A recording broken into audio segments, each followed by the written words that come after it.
Here we go. So welcome to episode 13 of the OurTeam podcast. I'm hoping episode 13 will be lucky for us rather than the other way around. We've got RCA on the podcast this week.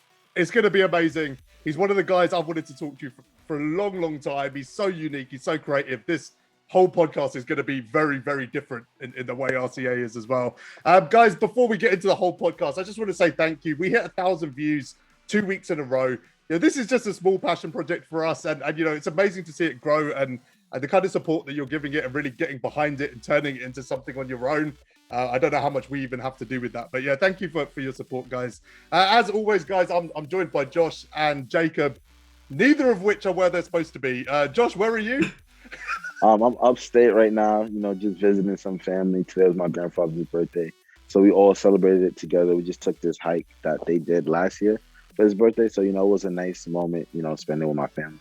And the new hashtag for Josh this week is hashtag far from home Josh. I know you guys are going to try to troll me somewhere. So, I'll give you guys a hashtag right there. Hashtag homesick Josh. He's only been gone 2 hours. Yeah. We've also got the most popular co-host in history back with us, which is Jacob. Every comment last week on the video was about Jacob. I'm not offended at all, but I agree with most of them.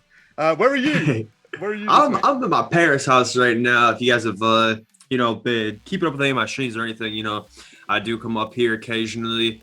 Try and keep up with all the content type stuff and 2K stuff when I'm here, but unfortunately the internet is horrendous at my parents' house. They live in the middle of nowhere, so I have no choice but to be on 40 download and 6 upload and play on Wi-Fi. So when you're doing that while streaming, it's pretty tough to enjoy 2K. And, I'm not the biggest offline grinder in the world. So just try to keep up, but definitely not at my 2K peak at the moment by any means. Suffering through it. Guys, as always, please like and subscribe. These are little things you can do to help us. Leave a comment. There's definitely going to be some hot takes today, right, guys? RCA is different. He's going to start some conversations for sure. Just the cards that came out this week. I mean, we talk about content for a long time on normal episodes. This week we can go for twice as long. I make notes for every podcast, and usually either side of it I have some interesting discussion points. It's just almost entirely content. I've got one interesting discussion point to start things off, and then literally the whole episode is going to be that, because they went crazy this week, crazy. I love the content job. I'm not gonna lie, I'm really proud of the content job. 2K is doing a great job with content this year. They are. I think that's something I definitely will, round of applause to them for that. The content job this year is amazing, especially for no money spent players.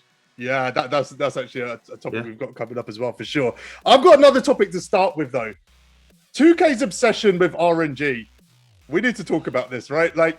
Every game mode relies on blind luck to some extent. It almost feels like Unlimited is the only exception, but also not really, right? Because of skill-based matchmaking and things like that. There is still an element of luck involved, but it's not directly RNG. But everything else is now at this point, right? TTO, you're hoping Julius Randle shows up. You're hoping Ferry shows up in TT offline. Limited is literally a punt on the ring every week. The whole mode is based around that. We've got these mystery packs and things like that as well. Miles Turner and all of the glitch market too, literally. Do you guys like the RNG stuff, and would you like to have more control over some of these outcomes, or do you like the fact that everything just seems completely random at the moment?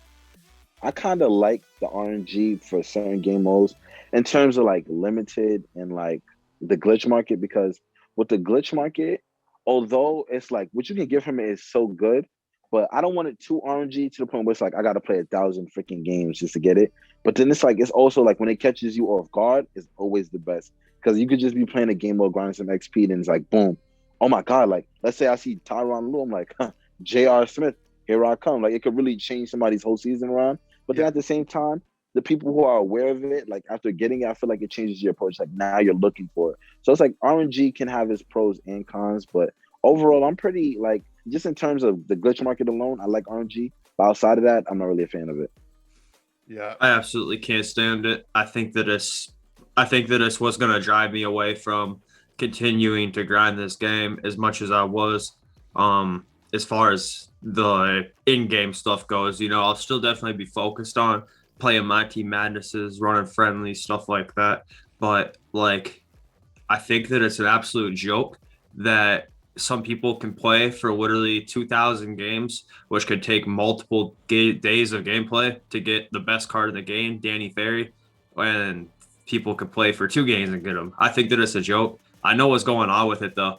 What 2K wants to do is they just want to get everybody's game time up because that makes them look good when they sell themselves to advertisers. So what they're trying to do is trying to get people to grind this game with no light at the end of the tunnel, just playing to play because they don't know if it's going to take 2 minutes. They don't know if it's going to take 2 days. They don't know if it's going to take 2 weeks to get what they want.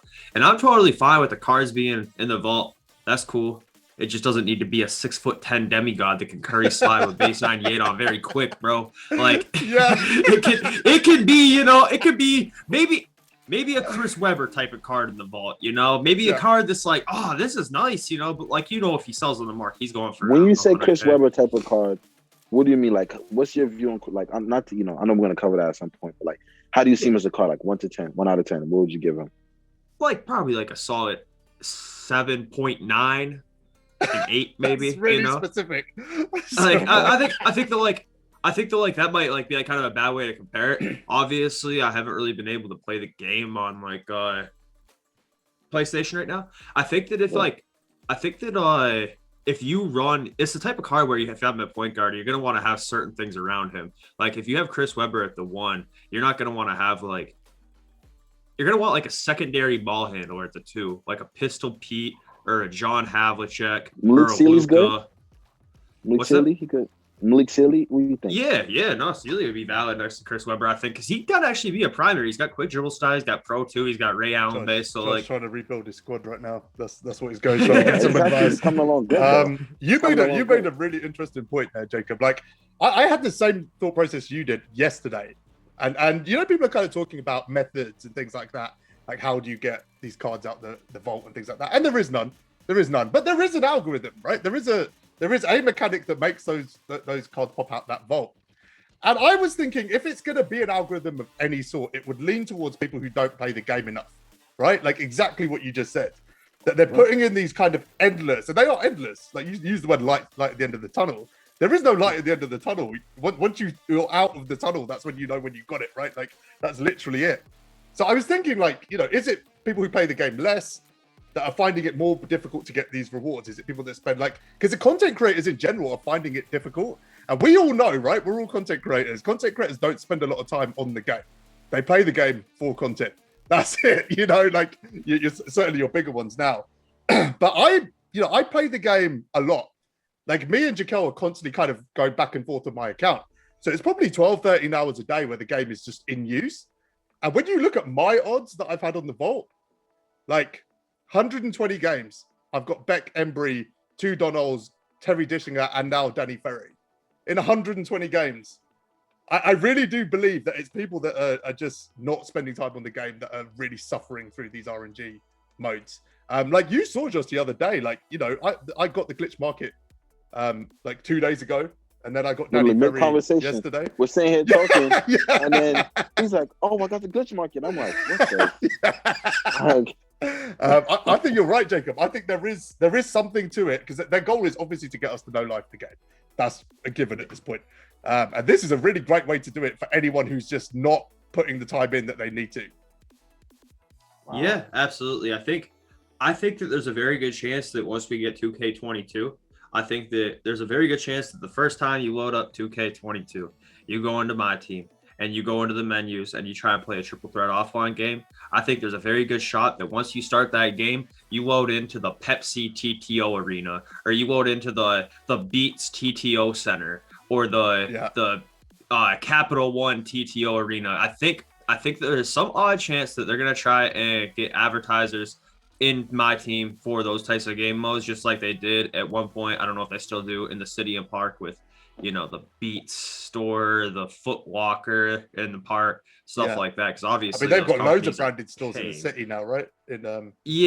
Like at 19, a lot of them were all sponsored, like the Jordan Rec Center. But then at 20, it's like they moved it back to just the normal rec center. They had like some advertisers follow up. The Under Armour cages was a thing, and I think there's a good chance that like they're going to take this data and say, hey, look, we had people on average spend 70 hours per player in this game mode last year, or whatever they might come up with, whatever the figure would be, is say, hey, how much will you guys pay to sponsor this? And then we might load in a TTO instead of seeing that normal TTO card that we get every year. It might have a big old Pepsi logo or a Jordan logo, right. Coke logo, whatever you got, whatever sponsorship, it could be anything.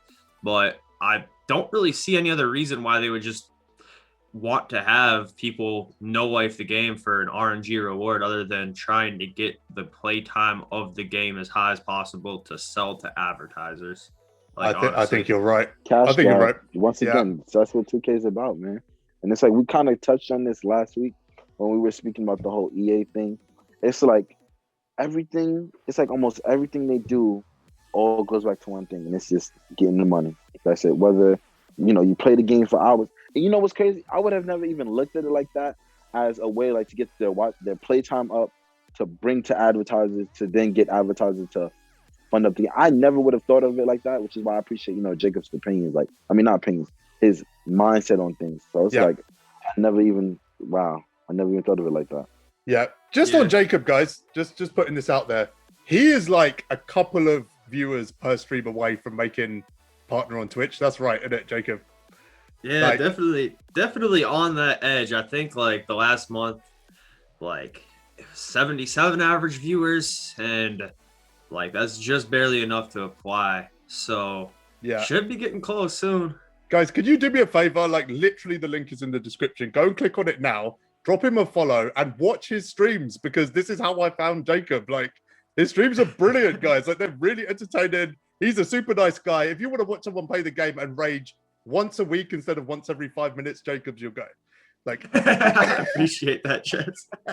I've definitely been raging more at the game than ever, though. I mean, it's really got to be the skill-based matchmaking or something. I mean, I matched up with our guest that we're about to have on just the other day in Unlimited, and like, how did that go? It used to be like a rare thing when I would bump in to like another content creator or a no-one comp player on Unlimited. It'd be something that would maybe happen twice a season, maybe it tops. And now it's like, I can bank on matching up with somebody I know every 5 games, if not more often. Almost every. I don't think I'm playing MJ's, I don't want to run TJ, into Jacob. Duffy, anybody. It's just RCA. You matched up with Red City as well, didn't you? It's literally been every twice. I don't want to run. I don't want to run into Jacob, man. I don't. When I get my next one, I'm gonna wait till he's in the game to start. I can't go. I gotta get some reps in first, man. I'm not ready. Josh, you're good right now. You would smoke me on this connection. I promise you, like, the version of me on good internet versus this version of me on this internet would flood me right now by 40, because I cannot do anything on this connection. I gotta get Jacob at his best, man. I can't go out like that. If me and Jacob PS5, aren't you, Josh? Yeah, it's actually supposed to be coming like this week, I believe. It's supposed to be coming this week. Take the W, Josh. Take the gun. Nah, I can't, man. I can't. That's a low blow, man. I can't do that. I mean, it's not a time for ethics when you can get a win over Jacob. Just take it, bro. That's what I'm gonna do. Nah. Anyway, I'm gonna have to get some reps in with Jacob first before me and him go public on the showdown. Yeah. Definitely a learning curve with the next gen stuff for sure. So yeah, fair. Thanks to learn. Should we talk about Danny Ferry, guys? Let's talk about this card. I mean, my God. Like I said, I was streaming yesterday, and I literally said I'm going to play one more TT offline game, then I'm going to play some limited, because I was playing too much offline on stream. So I was like, I literally, the card was on. How long was the card on the screen before I noticed it, Josh? You know what's crazy? I went to get water, and I heard you say, "I got it." Remember, I was on stream. I was like, "You got him?" Yeah, I could hear you in the background. Yeah, Pat got his back. Yeah. I was literally just like looking at the chat on my other monitor, and I looked over, and he's just sitting there. I ran him in TT online, and my goodness, that jumper on a 6'10" small forward. What just happened, man? Like, I haven't had that reaction to using a card ever. When I took him on TT online, I was literally losing my mind. Like, he was unguarded, he was fully contested, and he was shooting wide open. That's what I was experiencing, because that jumper just gets off so quick. And because of his height, he's just so hard to guard. With the Rudy Gay upper as well, which is the upper that will take the ball the highest point up above the head. So you got a 6'10" guy with the highest upper and 98 on very quick. Yeah. you wouldn't even be able to put that jump shot on a my player. If you have a 6'10" my player, you could not use 98. Really? Like, yeah, because that's just like Impossible. it's ridiculous. I think that most people who know how to tell what a good card actually is in this game knows what they're looking at here, which is the truest demigod we've had.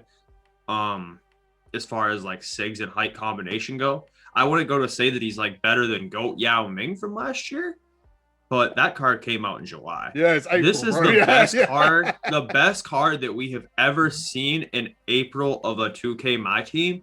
And anybody who would say otherwise, you could maybe make the argument on current gen that he isn't that, but on next gen, he literally is a 6'10" Hondo with a better upper. His jump shot timing on very quick with max wingspan and Kawhi's defensive stance. Like, I don't think people realize, like, I think everyone knows this dude is zooted. And if like this was a KD card that they just gave 98 to, 6'10" KD, if that card was just KD remodeled and they just gave him those SIGs, I think that like it would be like mind-blowing to people. Like this would be the the grind would be twice as serious. What's that? Current gen he can't Pro 2, right? He can, but at the end of the day, it's like he doesn't need to. He's no, always that's what I'm saying. Like next gen, yeah, like next gen, he's like the peak. That's the pure, like the best version, man. Yeah, because he can on next gen. So like on next gen, it's like you could really just run your offense through Danny Ferry. So like once I got him, I moved him to the starting small forward, and I took Pistol Pete to the bench because like, and I moved Magic back in the starting lineup just for size because the new offensive game plan, especially once I get back on my connection, is give the ball to Danny Ferry. Everybody else get out of the way. It's interesting you say that. Like I had a rough week on Unlimited last week. I went like 8-4 or something. Like I was having a rough time, and I loaded in today. I played 5 games. I lost the first game, but basically I did exactly what you said. I gave the ball to Ferry in the second game. He put up 57 against a God squad. 57. Like I was like, and it literally the whole game became that. Get the ball in his hands. If he's slightly open, just pull the trigger. If not, take a step and pull the trigger. Like he was unstoppable. I won the next 4 games. All 4 were rage quits. So your MVP this week changed the game. Danny literally. Ferry. Yeah, your MVP this week within like less than a day. Your MVP this week is Danny. Damn, I can't. I'm gonna try that card out from your account, man, because that card looks like it's like a Tola. I said like a Tola Karolinko, basically, like damn near Tola Karolinko. Yeah, for sure. But he's just different. I mean, I've got AK in the squad as well, and he doesn't get the ball. Just like you give the ball to Ferry and you make it happen. There's nothing he can't do. You know what's interesting? I think he's like one of the first cards as well that it doesn't matter kind of what skill level you're at. You could just dominate with that card. You know how we have these arguments that, you know, like end all be like it's all like play style. No, this card is end all be all. Like he's he's one of the damn best. In anyone's hands, he's the best player in the team. Really nothing he can't do. Like the only maybe slight knock you could say is like you might not want to run him at the 4 because he might get bodied like once in a while on defense, just because like a few of his defensive stats and badges just aren't exactly S tier. But like it would legitimately take somebody like D-Rob at the 4 to make him feel small, you know? Yeah. At the 4. But I mean, just run him at the 3. Like he's 6'10". Totally fine. Like yeah, exactly. I mean, everyone's got players on the bench that they can rotate and sort of build around as well. You know, you start a game and he's got a mismatch, you can fix that very quickly. Like he just, I mean, I'm completely taken back by it because I heard people talking about it and I looked at the card as well. It wasn't until I used it, but I was like, Jesus, like what has just happened? What's just happened? That's game breaking. All right, we got a lot of new content this week. Not just that. We got the out of position packs. Let's talk about that. Were you surprised they made them out of position, like brand again? They kind of caught me off guard with that. I'm not gonna lie. I was the same one saying I didn't think we were going to get out of position cards this soon. And 2K, the one time they actually don't listen to us, they actually do what I said they weren't going to do. And just, you know what I'm saying? So 2K is not really feeling me, aka Josh. You know what I'm saying? Still got that going. And then they do this, but I'm not surprised that they called it out of position though, because it's like, what else could you really call it? Like, you know what I'm saying? Like a set like this, like what else could you really call it? Yeah, I'm I not mean, surprised. glitched cards to an extent were kind of a similar idea, not exactly the same, right? But it was players in positions doing things they wouldn't normally do. Yeah, I was a little bit surprised that they just rehashed it. Like that did surprise me a little bit. But yeah, the cards. Shall we talk about Joakim Noah first? Oh, okay, I want to talk about Durant first. Yeah, we're going to talk about Durant. Don't worry about that. I think we might finish with him because that's one of the most divisive cards ever. Have you guys used Noah yet? I'm hearing good things. No, I haven't though. I can't lie. I haven't like used too many of the. I've used a couple of these cards yesterday and today, but not for very long because this internet's so bad that like I just not gonna sit here and just get pushed around in online games. So like I haven't really got enough play with these cards to be like real certain one way or another.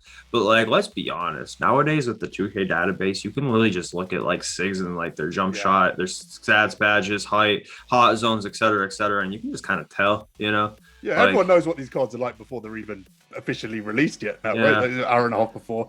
I'm just glad he was an amethyst. That's where I'm at.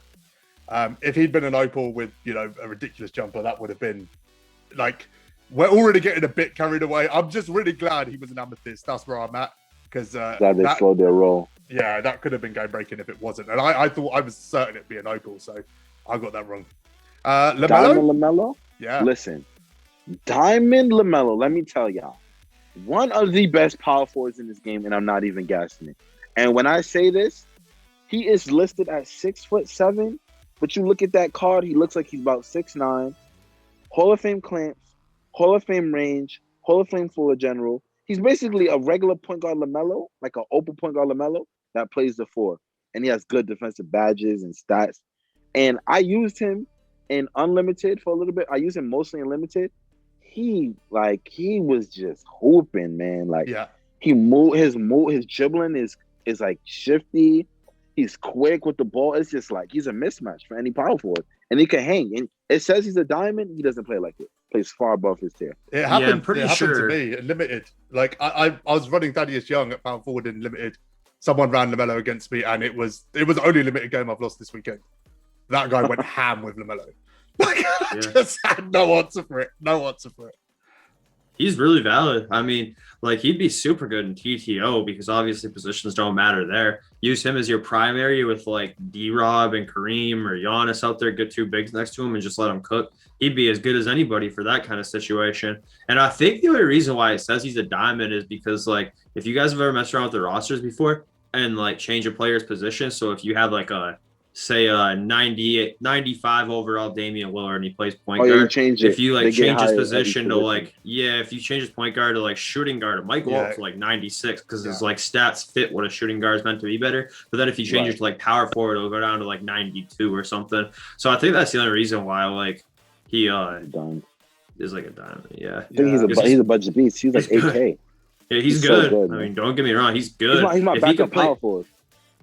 Yeah, I mean, I don't know. I obviously haven't tried him out to know, but like, I don't know. You probably get away with running them. Like, you can always change defensive matchups. You can make him go guard the 2, run somebody like Danny Ferry at the 3, make him guard the 4. Like, you could definitely make it work. For sure, for sure. I am a little bit gutted that they didn't release an actual point guard LaMelo that was usable because I'm just waiting for that card at the moment. Hopefully that doesn't take too long. That diamond shows you like when you get a point guard LaMelo, like he's gonna be. It just goes to show you that when we get a point guard LaMelo, Dark Matter, or Opal, man, he's gonna break the market. He's gonna be so good. Yeah, You could literally call like I don't know if you guys do the ISO 5-out play. Literally, my 1 through 5, I can run that play. And if you wanted to like run the offense to LaMelo, he can literally be your point guard, and you just 5-out with him the whole time, and everybody will just stand around, get out the way. It's so like he is so good, man. Yeah, he is so good.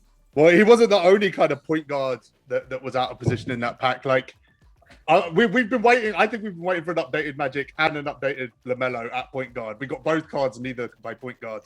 What do we make of the Magic? Magic at center, power forward. Yeah, I don't know. I mean, I just would never use him there. Yeah. I mean, no, Does anyone just know not what he's my going thing. for? Not very much. Sure. If I was guessing, probably like 40, 50K. That's just me guessing. I haven't checked the price at all. I think that sounds about right. That Yeah. sounds about right. One from Right last now, year, most pink diamonds go for about that when they fresh drop. Yeah. So probably somewhere around that area. But I mean, I don't know. It's one of those things where it might not be all that bad, but in my head, in 2K, Magic's a point guard. I'll probably try and pass him the ball and hit X and be like, "What? Why isn't it working?" Like, I just don't think I could run him anywhere but point guard. Magic's a point guard in 2K for me. He always has been. He always will be. Yeah. Yeah, he's an icon switching nightmare, isn't he? That's what he is. Yeah. Yeah, I'd rather run LaMelo at the 4 over him, honestly. That's why I didn't get Magic. Interesting. KD, you want to start us off, Josh? Yo, let me tell y'all something.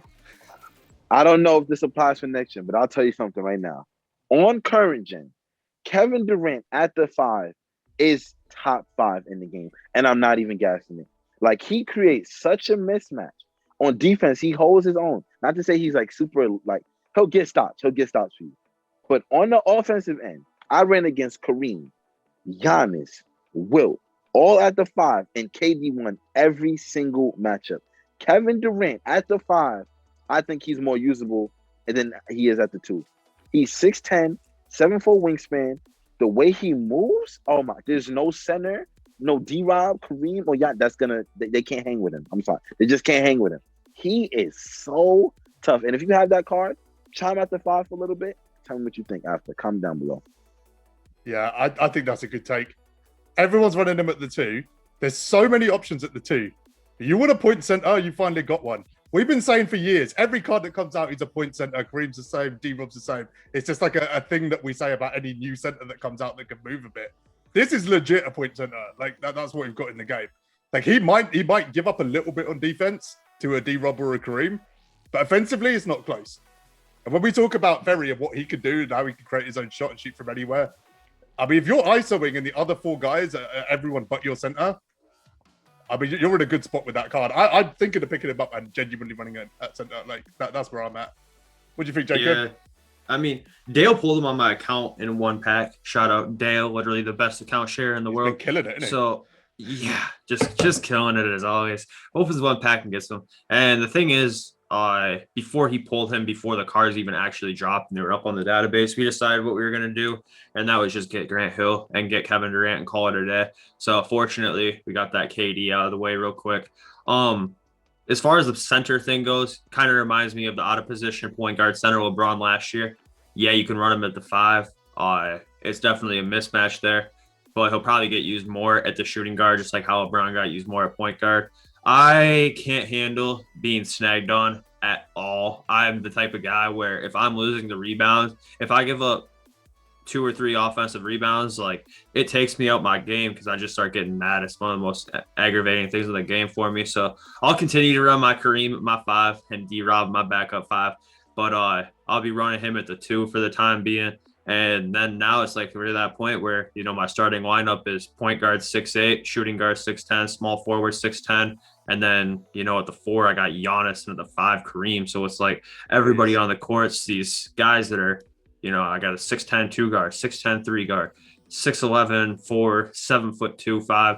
Everybody's got like max wingspan, so it's like maybe with all that size, I can finally get a stop on next gen, but I still wouldn't really bank on it because it's next gen. But like, I mean, at least it's going to give me the best shot at trying to get one, you know, at the, that's at like the a very 6'11" least. average height, right?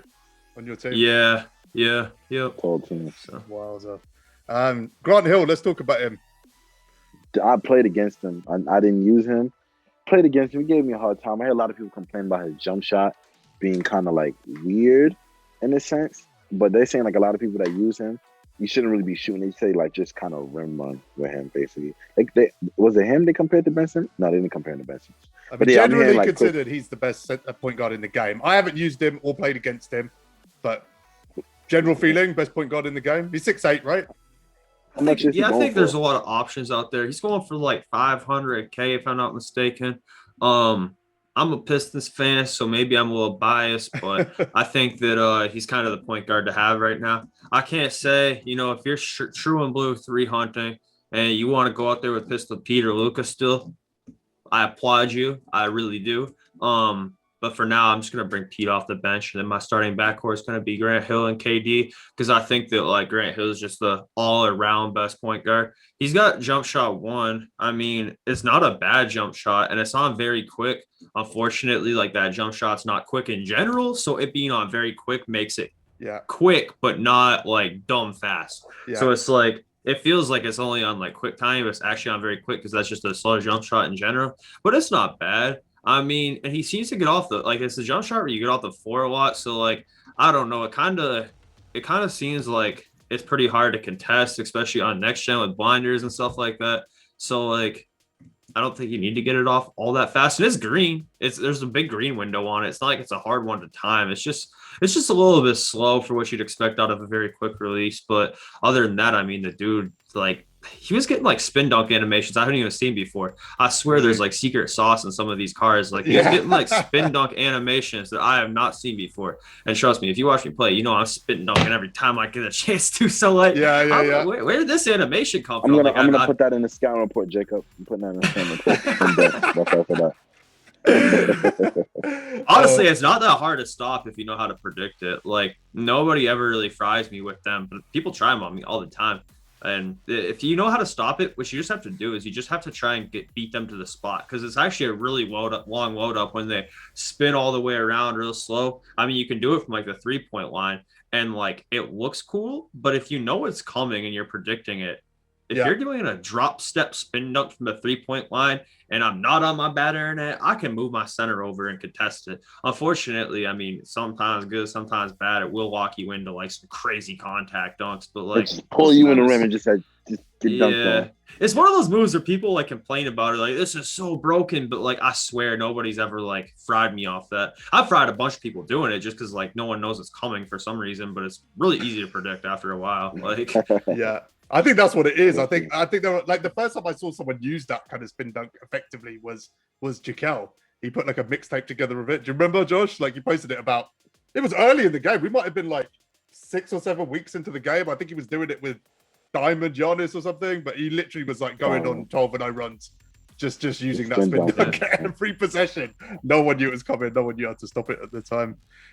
We got Kobe finally.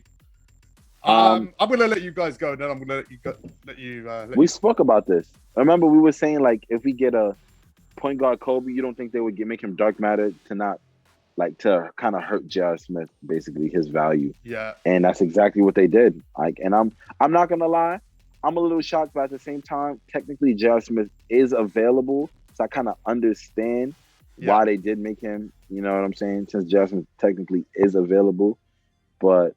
I don't know. I didn't hear too much about the card. I'm pretty sure he could Pro Tool. You know, he has his Kobe release. I don't know. Like, I feel like he's way overpriced right now. Like, the price he's going for, I think it's just because of the name. Settled. Yeah, I think it's way overpriced because he's Kobe, but I think he's a good card. I don't know how to use him, but I don't know. Biggest thing for me is he has the Kobe Bryant dribble style. If you're a point guard, you need to have quick or shifty to play on my team for a dribble style. It's just how it is. I mean, it just is what it is. Like, you're just not going to play a point guard for my team that doesn't have that. Even if Magic didn't have it, I still want to play him. Yeah, he's the only card that has the Kobe dribble style as well, isn't he? They haven't given it to anyone else. Yeah, I mean, honestly, I think that like as the year goes on, like we already saw Magic Johnson has his own dribble style in the game. His first couple of cards had the Magic Johnson dribble style. Yeah, everybody noted that it was terrible. So on his Galaxy Opal, they gave him quick, even though there is a Magic Johnson dribble style in the game. So I'm sure by the end of the year, everyone's going to have quick or shifty, for better or worse. I mean, it does kind of suck. Like at the beginning of the season, or not the season, like the beginning of the next gen, like no one really knew how to quick stop for real, and no one really was able to burst that well with it. But now everybody knows how to abuse it. And it's kind of not fun to guard at all. But like, yeah, from a point guard, you just need to have quick or shifty, because as a point guard, I mean, I 3-hunt with my point guards most of the time. So I'm going to be, trying to quick stop. Can't do that with Kobe. I'm trying to do quick shifty burst. Can't do it with Kobe. So it's like, I don't know. I would rather use just a mediocre diamond point guard that has quicker shifty than a card that doesn't, even if he has all these stats and badges. Yeah, I'd rather use Halliburton. I'd rather use Halliburton than Kobe. I really would, just because he has quicker shifty. If you're on current gen, it doesn't matter. But like for next gen, like you're just not playing on my team as a point guard without quicker shifty. So Yeah, I think it's a weird one. I think it's a weird time to release this card. That's where I'm at. He could play the 2 as well. At the 2, he's basically redundant because of Damar, T-Mac, etc. Right? So he's not really in the shout of being like an elite shooting guard. He's probably top 10, but not, arguably not top 5. At point guard, yeah, I think they put him out to rival J.R. Smith, and I think what Josh said is right. People already have J.R., so it's not that weird to kind of outdate him, even though 99.9% of people don't have him yet. That seems to be something they've ignored. I just think it's too late for this card. It's a weird one because people kind of immediately went, like, anyone who knows the game, right? No, as you said, Jacob, anyone who knows what they're looking for in a card knows they're not going to spend 800k on that card, right? That's a fact. Unless they just love Kobe, which obviously a lot of exactly people do. I mean, I like Kobe. I love Kobe. I loved using his pink diamond, and I also love that pink diamond because he had the Froby player model. I love that Froby player model compared to the bald Kobe. The bald Kobe player model is kind of mid, where the Froby player model, for whatever reason, even back since like 2K15, he just felt like more like I don't know, like silky on the court, like kind of like he seems like he's like a little bit more like smooth. I don't know. Yeah, I know what you mean. It's an intangible. I know exactly what you mean. I just find it weird. They should have released this card before T-Mac at the very least.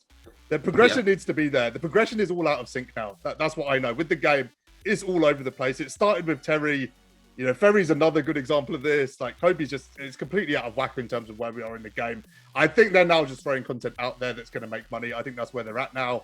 They wanted to make some money this week, so they put Kobe out there. But you really need to think before you pick up that Kobe card, I think. With out of position being out, and like being that we have Dark Matter Kobe, Dark Matter Jordan. I know Dark Matter LeBron is coming like really, really soon. And I feel like they're not going to make him out of position, but we're going to get a Laker LeBron, being that he played the point guard for them last season, I believe. They're going to make his point guard, they're going to make him point guard eligible, and he's going to be a Dark Matter. So I feel like that's how we're going to get point guard LeBron, being that we got point guard Kobe. And it won't be through out of position, being that LeBron was already out of position, last year. They don't really like to repeat content. So you think we'll get point guard LeBron before the majority of the community gets JR? I think we're gonna get it this season. But when J.R. Smith is available, like through the 150k grind, we're gonna get LeBron real close. Yeah, you're thinking whether about it's the end of the season or to start the next season. But we're definitely getting a Dark Matter LeBron point guard. Yeah, not like I would definitely feel it coming. I always say there's kind of two cards that are never. There's two players that are never irrelevant in the game for very long, and that is LeBron and Giannis. There's always a usable LeBron card. There's always a usable Giannis card.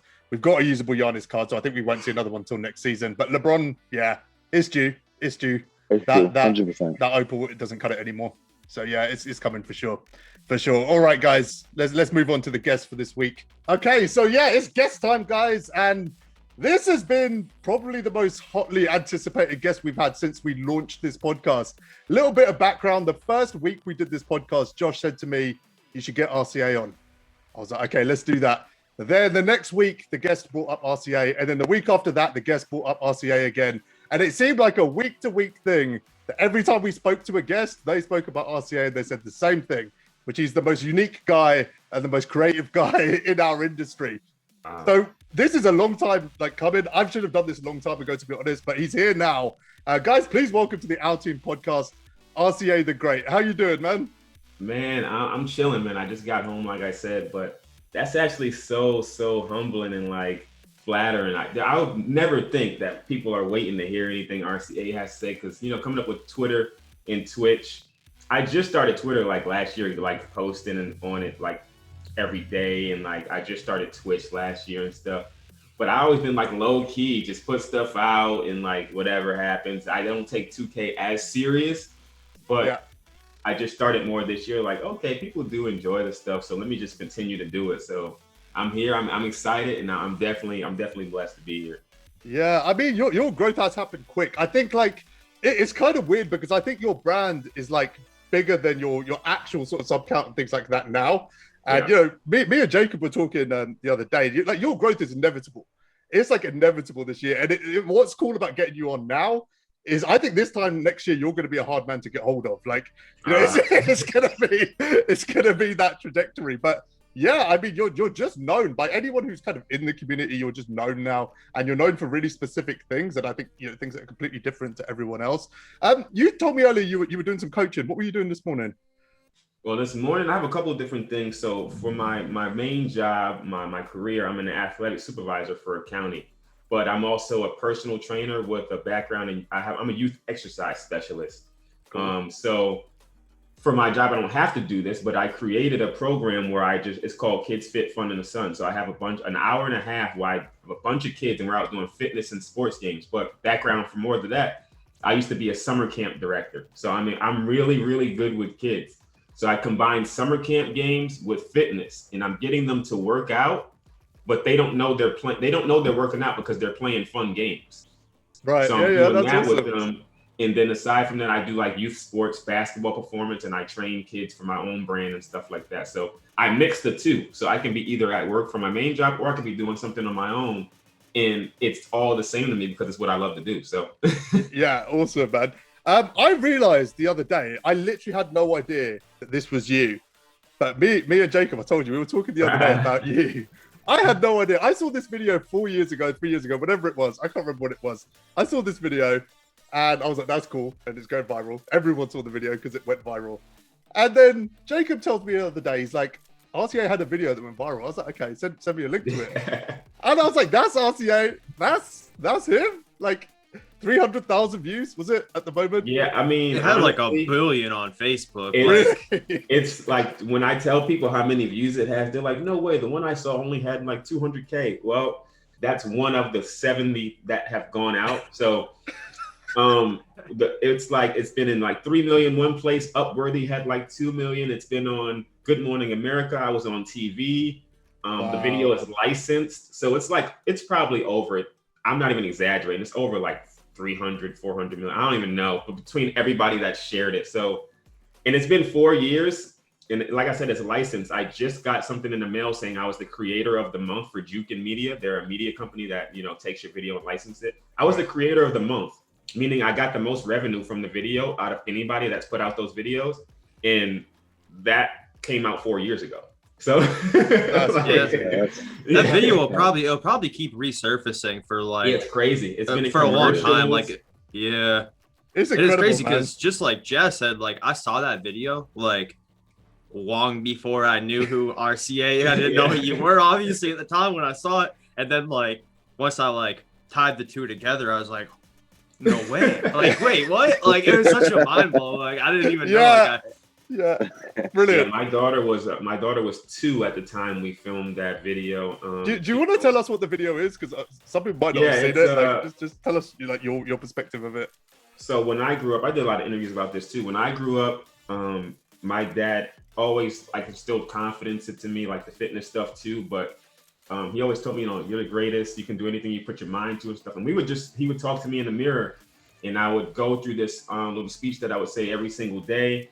And then I would end it off the same way. So I kind of picked that up and I started doing it with my daughter. I was grooming my daughter before she even was born. I was playing a 1996 Chicago Bulls anthem on her mom's belly before she came out. I was gonna play it, I was gonna play it in the operating room, but they wouldn't put my phone in there. So like I literally knew my daughter was going to be amazing and great before she even came out. And that doesn't even mean like she's not gonna be fast, she's not gonna be tall, she's just gonna be great. Doesn't matter what she does, she is going to be amazing. She ended up being born on my birthday, and she wasn't supposed to be born for another month. So she was born on my birthday. We have the same birthday. It's a great day to be born. It's crazy. Didn't I get jerseys last year? I seen that on Twitter. Yeah, so every single year we do jerseys. When she was 1, I was 24. When she was 2, I was 25. So every year we buy a sports jersey and we put our number on the back with whatever our age is. And the sports jersey has to do with whatever went well that year. So, or whatever happened significant that year. So we have like whoever won the NBA finals, something like that. So last year we did Kobe, and we did Kobe and Gigi. So we had their number right here, but then our age on the back. And it was the Mamba Academy jerseys. And I have a picture with all of us, with us walking away every single year, holding hands with our jersey on. So that is so cute, man. But that's great. She's my favorite person in the world. Everything I do is for her. But anyway, moving forward. So she was 2 years old, and I had already been doing this with her every day. Then one day, just like I film it every single day, to send to my dad or whatever, I just put it up on Facebook. I was like, let me put it on Facebook. And it's just talking about affirmations. She's like, I'm amazing. If I fall, I get back up. Thank you for making me great, but I'm not better than anybody, but nobody's better than me. People always forget that one. They think I'm just trying to say she's the greatest thing in the world, but I want her to understand that she's also not better than anyone else. Like, she has the same capabilities, but they also do as well. So anyway, getting to the end, she says, thank you, God, for making me the greatest, because there's nobody better than me. Depends if you believe in religion or not. But that's the whole video. It's just positive affirmations. I put it up on Facebook, and then the first day went by, I was like, oh, cool. They have like 10,000 views. And then the next day, I had all these messages and stuff, and it was at like 1 million. And I was like, what the heck? I had literally messages from people, messages from people in different countries. Like, oh my goodness, I saw your video with your daughter. Can I come visit you? I want to marry you. Not even that. Like, it was crazy. Like 80 messages per day for a month. 80 new messages. Every single time I would wake up, I would have like 80 new messages in the message request. And I would read through all of them and I would answer them. You had like kindergarten teachers going, thank you so much. I started doing this with my class, and now my class behaves a little bit well. They're more confident. I had moms say, man, my son was so well misbehaved. We do this every morning now, and he's more confident in his day. He's doing. So people started sending me letters. Like, it was just insane. But that's the story of the video. Yeah, you must have had that mom demographic on lock, I imagine. Like, yeah. Man. It was crazy. We're not going to go into details on that, but that's awesome though, man. It's really inspiring though. Like, I'm not surprised. A lot of people probably did start doing things like that and probably saw improvement, and were inspired by it. I mean, honestly, it's one of those videos where like, I think that it kind of like resonates with people for sure. Kind of gives you what was funny, Jacob? Very relatable. My wife watched that. I literally sent RCA a picture of my wife watching that video the other day, like, because I told her, I was like, that she said the same thing. She was like, I saw this years ago. She's like, is that who you got? Oh, that's awesome. But then she started looking through his other YouTube videos. And my wife she's a charity fundraising coach. That's what she does for a living. And she's going back to work basically next week, coming out of lockdown. So she's got her she's planning out all her training, all her inspiration, how she's going to get these guys hyped and all of this. And then she literally just stumbled into another video on your channel. And I think it was five things, like 5 things for an amazing mindset. Yeah. And I saw her making notes. She's writing things down while watching your video. And I'm like, what are you doing? Like, what are you watching and what are you writing down? And she's like, I clicked another video. And he said, one of the key things, like one of the key mindsets you need to have is to make sure every time you do something, it raises someone else up. And she's literally writing this down, and she's like rehearsing this to herself, like her speech that she's going to give to her fundraisers. Like, there's so much amazing content on there, and your mindset is like we're going to get into the game stuff because it's unique. Yeah, that's cool. But I think your mindset is unique, man. Like, we try and do it with the podcast. The whole purpose of this podcast is to showcase someone else, and I find it as well. There's no point doing anything unless you're going to kind of lift someone else up in the process. Like, is that a mindset you want to bring to the game as well? You're streaming all of that stuff as well. Yeah, I mean, that's why I share the videos I share. Like, I didn't have to start YouTube at all. I didn't want to do it. I started on a Facebook page, and I started people saying, man, I don't know how to beat 5 out, or I don't know how to do this, and I just started posting videos on the Facebook page. Hey, this is how I do it. Just sharing. I will share every single tip that I have. Like, you can know everything I know about the game. I don't care if it's a game-breaking, game-winning tip. You're going to win all the time. I want you to know how to play the game, but I'm also not going to share trashy stuff.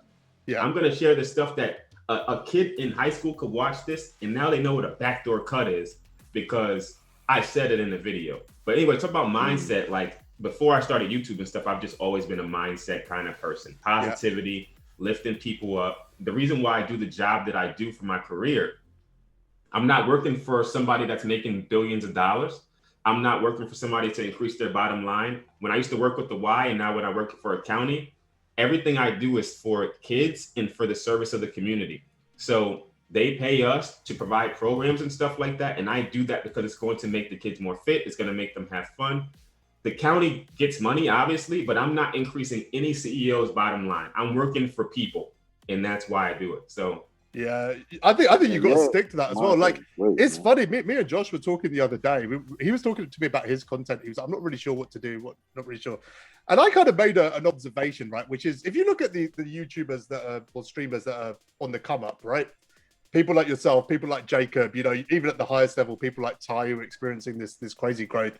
That humility is like the common denominator between all of these guys, right? Like it's like currency now in terms of getting ahead. Like that level of humility, it makes you relatable. It makes people adapt to what you're doing and understand what you're doing, and you just get your message across so much more easily. The other thing that you do though, RCA, is you're really original, and that's how I found out about you. Like I said, I'd heard your name, but when your name kept coming up on the podcast, it was the same thing people said again and again and again. I love the fact that RCA is, you know, a thing because he just makes it so his own original. Way. Like, and I speak about that too, because like when I first came across your video, it was actually because I had actually wanted to get better at the game. I'm watching Ty, and I seen Ty did a video like I played RCA the Great, and I know I didn't see your channel before, but your name just sounded like something that's been heard before and like somebody known in the community. So I typed it in on YouTube and I see a channel, and I'm like, wait, this dude is like, he's sitting here locking up, you know, getting stops on Ty, not running the 5 out, running plays. And he's doing that at a high efficient level. And I'm like, wait, I can actually play the game like this and be good. I really like literally when I learned about like the whole comp scene, I'm just like, oh, you just got a 5 out and play a certain way to be. And I'm like, I do it because I want to win. But at the same time, I'm like, that's boring. Like I want to have, you know, I want to switch it up sometimes. I want to have the box score spread out, other people doing other things.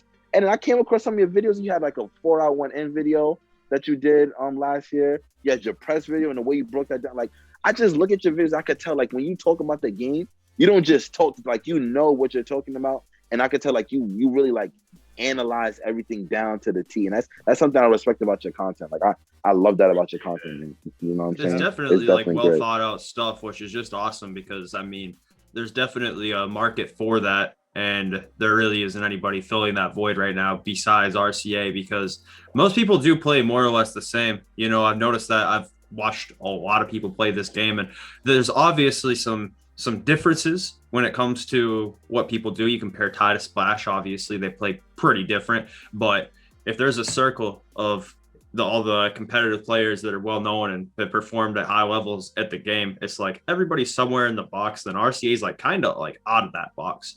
And like he's in a different shop. I feel as if it's like people that haven't watched a lot of RCA either, might have watched a few of his videos or a few of his streams, don't really understand exactly all of the things that he does different, because it's not just spamming plays. I've been on some message boards and stuff, 2K Gamer, and people when they talk about RCA sometimes will just say, oh, that's the guy that just runs plays. It's way different than that. It's way different.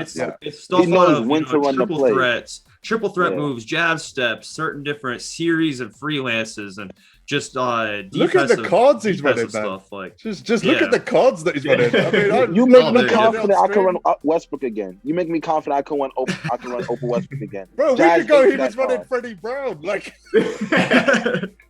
game winner. I seen that game. I seen that. RCA, was it a goal? Like, you're obviously original with the way that you approach the game. Was it like an intentional thing that I want to do things differently, or is it just the way that you play the game and you enjoy it, or is it a combination of both of those things? Like, that's a good question. So it's a yes and no. It's mostly a no that it's not intentional. It's more like not many people have been playing 2K since Allen Iverson was on the cover for Sega Dreamcast.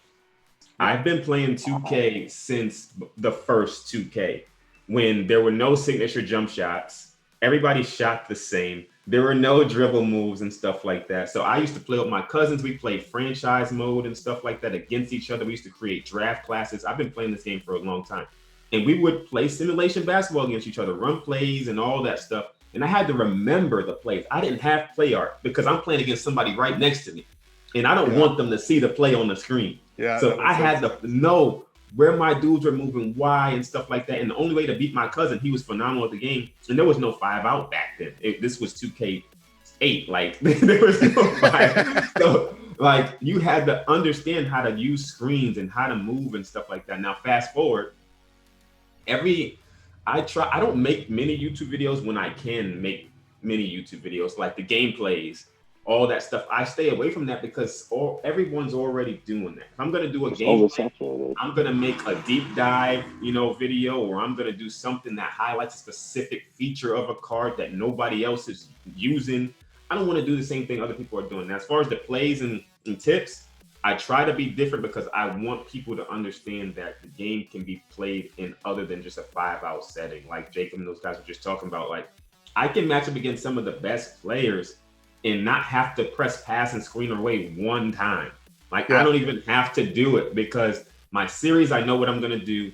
My plays, I know what's going to happen. Depending on who I'm playing, I'll have a specific playbook for their play style or a specific series. So if you match up with me in Unlimited, I just might not have the playbook to go against you at that time, so I might lose. But if I know I'm coming up against you and I know how you play, I can just cater my offense and defense to you. Whereas if it's 5-out and you only know 5-out and somebody knows how to stop 5-out and that's all they have to stop, then that's the game. So if you play against Ty, that's my main point. Everyone that plays against Ty or that tries to play like Ty and plays against somebody else that tries to play like Ty, they're going to run 5-out. And what does he do all day for 18 hours a day? He works on defending 5-out, swinging from the corner, swinging from the wing, swing Giannis over here. So if you're practicing your offense, every now and then I'm going to be decent at the game. And then you come up against somebody that's practicing their defense against every player they play. They're going to know how to stop what you're doing because they defend it every single game. Like it should be obvious. It literally should be obvious that. But again, 5-out is the least resistance. Like there's a driving lane or somebody helps and you pass the ball. There's two things you have to think about. People don't want to have to try. They want to just ease through the game, which is okay. Just like iPhone versus Android. People buy iPhones because it's very user friendly. Anybody can pick it up and be able to use an iPhone effortlessly. I have an Android. I like going into dark market. I like getting different kind of apps. I like having different kind of software and being able to customize my phone. Same thing as my offense. I don't want to just run down the court. Oh, I ran past your guy, got a dunk once again because it's a 5-out. Anybody pick it up and do it. I'm not saying it's a bad thing. I just like my offense to be a little bit more complex because now if I'm playing against Splash, just like you guys just saw the other day, he did win. He's a great player. But there's I shot 78%. Because RCA, you used Rondo in that game. Yeah, I used Rondo. A lot of people wouldn't even use him. A lot of people wouldn't even use him. I didn't say Hondo. I said Rondo. That's what I just said. He ran Rondo against Splash. Yeah. And Larry Bird. Larry Legend. No, say so, Jasper. Yeah. Larry Legend. RCA was them bird step backs, man. Them bird step backs, all about them. That thing is green, man. Hall of Fame circus threes. Anybody watching Hall of Fame circus threes? I might do a video on it. Is the next step up path. It's like blinders. If you have Hall of Fame circus threes and blinders and you're not using that step back, I don't see anybody using the step back three. The step back three is so good. Also, what do you look for in a card, man? What do you actually look for? Because you're not looking for anything anyone else is looking at. I have to like the card, like personally, like I kind of have to like Rondo. I'm going to run Rondo because that's my boy. Right, okay. Secondly, I like to be able to defend all around the court, especially as we get towards the end of the game. So if my small forward is 6'9", but has an 88 interior defense and like Hall of Fame rim protector, and I know I can put him on the point guard and then run a switch on the screen and he can defend the center, I would rather that than somebody that can quick stop. I don't care about that quick stop, or I don't care about the shifty dribble style. I want to be able to run my defense how I'm a defensive minded person first. Yeah. Secondly, on offense, I kind of do like a shot that I can green. It doesn't have to be quick, but I have to kind of like the release. Some releases just look weirder and it just throws your timing off because all releases are just timing. If you close your eyes, it's all gonna be the same timing. But if you look at it, it's gonna mess you up. So I need to have a good looking release that I like personally. Yeah. After that, I do like quick first steps because I need to be able to do my triple threat moves and spins and stuff like that. But other than that, I'm not looking for much. I don't even look at SIGs. I never go to the SIGs. I don't even care.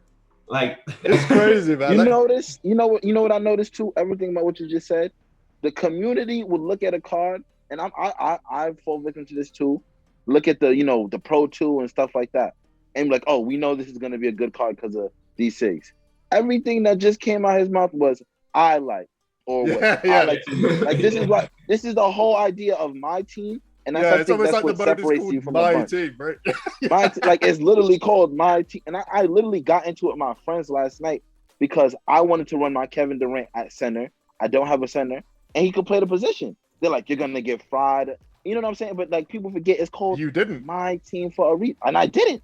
And I did not. That's the thing. I didn't. I mean, So, at the end of the year type, like even just now, anytime past April, there's so many viable options. I feel like that people will say a card's unusable when they're far from unusable just because there might be objectively a few better options. For instance, Ben Wallace, that's my guy. Like you can use him 100%. I'm comfortable using him anytime, anywhere. Yeah, is Giannis a little better? Probably. Yeah, of course. But like, it's the fact that this late in the year, cards are coming with 30 Hall of Fame badges, 40 Hall of Fame badges. All of them got pro dribbles. All of them got pro dribble sigs. Most people got their jump shot timing on very quick or quick. So it's like there's really not any flaws with many of the main cards that drop now. There just might be better options, and like the gap is like debatable. It's debatable. Jacob, what do you think? Because like. The way RCA just broke that down, where to the point where he was like, I don't even care what dribble sig they've got, right? Like that's literally what he said. You're the other end of the spectrum, like you were an encyclopedia on this game, right? If I told you any card right now, you could read out 2KDB without even looking at it. Like, what is your thought process when you hear someone say something like that? Because I know that stuff's really important to you, right? Like dribble sigs and stuff like that, especially. Yeah, like... absolutely. I mean, RCA is RCA. I mean, I've played against him plenty times. Yeah, it's different with him because he's not he doesn't play at the fastest pace in the world by any means. So things like Pro 3 behind the back for RCA, I don't see RCA hitting Pro 3 up the court to try and get a fast break or anything crazy like that. Normally, he'll break you down in half court sets with series. He'll hit you with these crazy triple threat moves, the jab step, spins out of triple threats, stuff like that. That it doesn't really cross most people's radar. And the biggest thing is you just don't really know how to defend a lot of that stuff because you don't come up against it very often. Yeah. For me personally, it's that element of surprise, isn't it? Yeah, exactly. Because I'll play 5 games against even competitive players, and it'll be more or less the same. When you got competitive players, you got guys who might use more screens than the next guy. You might have a guy that likes to run a little bit more, but it's more or less the same. But when you come up against RCA, you play 5 games, they all feel more or less the same. Then you come up against RCA, and it's like totally different. It feels like you're playing a different game just because of how he plays the game. And I'm not seeing him sit behind. I'm not seeing him quick stopping, Curry sliding behind screens or anything like that. He's just gonna find open shots in different ways that most people don't. And obviously it's very, very successful. So what can you say? Oftentimes I do like the Curry slide though too. I mean, I use it if I have a card that has it. But Larry Bird's, I don't even, what is it? Does he have Pro 2 or Pro? Whatever behind the back. Pro 1. Pro 1. Oh, Pro 1, no. Whatever one it is, it works. Like he shifts one direction and then it allows me to go left or right after that. I'll just guess and I can choose and then I can hit my step back 3 after that. I love his behind the back coming up the court. Don't even know what it's called. I like Magic Johnson's coming up the court. So like, I think that's Pro 8, right? Magic Johnson coming up the court, Pro 8. I think that's Pro 8. Pro 8, there isn't even in a good pace. I'm fine with it because I know how to use momentum. Like basketball is momentum. If you can get them going right, then go left. Doesn't really matter what move it is. I know in the grand scheme, Curry slide is a lot more effective than some other moves because of the space it gives you and like how quick it's able to happen. And the defense like gets stunned so you can get a shot off of it. But I don't think I have to have all 5 of my players on the court with it. Like I just need like 2 people that can do it cool. Other than that, I'll be able to find a shot doing something else, whether it's running a play, freelance, triple threat, whatever it is. But in every game I play against one person, like if I play against you right now, I might use the Heat playbook with 4 out, 1 in. I win that game by 3. You got used to what I did. Perfect. I got used to what you did. We play game 2. I go switch to King's playbook, and now I'm running double drag series. And I know both of those like the back of my hand again. You don't know what I'm doing. I learned what you did. You're doing it again. I win game 2. We go to game 3. I'm running the Magic playbook with Iverson series. You don't know what I'm doing. I know what you're doing. It's just like, that's the absolute facts, isn't it? I mean, it's just the reality. What is double drag, bro? Like, I see this in your chat 24/7. Double drag. I wish people understood how good this is. It's the two guys at the top of the key. You got two guys over on the wing. I mean, in the corner. You got immediate driving lanes on the wing. So it's pretty much it's similar to a 5-out, but you get two top of the key screens if you need them. If they hide behind those screens, Hall of Fame range, you're going to be able to hit that. If they come out, they're going to have to go over the screen. Anytime somebody goes over a screen, it allows you to drive because they're behind you now. When you drive, the defense has to help. Somebody's going to be open. If they go under the screen, you shoot. If they go over the screen, you drive, and then you have a roll and they're behind you. So if you can't stop it, you can only contain it. And it's just so much happening at the same time. Somebody killed me like that unlimited. Somebody fired me with that unlimited. I was so mad. I was on the phone with Jazz. And I think you could use like a diamond and a pink. And I'm trying to rotate. I can't really predict what the hell he's doing because he got a lot going on. He's like, yo, I ran the same play every time. You cannot stop it. And I was so seized. And it's like when stuff like that happens, it's like I wish I could have the knowledge you have of certain plays. I don't know. You ever heard of 2K Kingslayer? I used to watch him. I message him all the time. Yeah. Like I know how he used to learn playbooks. He would do he would put like the Kings playbook and have all plays just running. And like there was a point where I did that. I run my offense like that. I think it was 19, and I learned the playbook so much that certain players would come up, and I'm like, all right, I know what I got to do on this play to get a shot. And like I want to be able to do that in this game, but it's like. It's sweaty right now. I don't know if you notice, like the skill-based matchmaking in Unlimited is definitely like I would want to try that, but to go on Unlimited with that, I don't know if I can. Did you guys match up in Unlimited? Is that where you matched up the other day? Yeah, I played RCA in Unlimited. Yeah, I was surprised I kept that game as close as I did on this internet because man, I've been struggling trying to play on this internet. Like it is bad, and I think you were running the double drag out pretty much that whole game, right, RCA?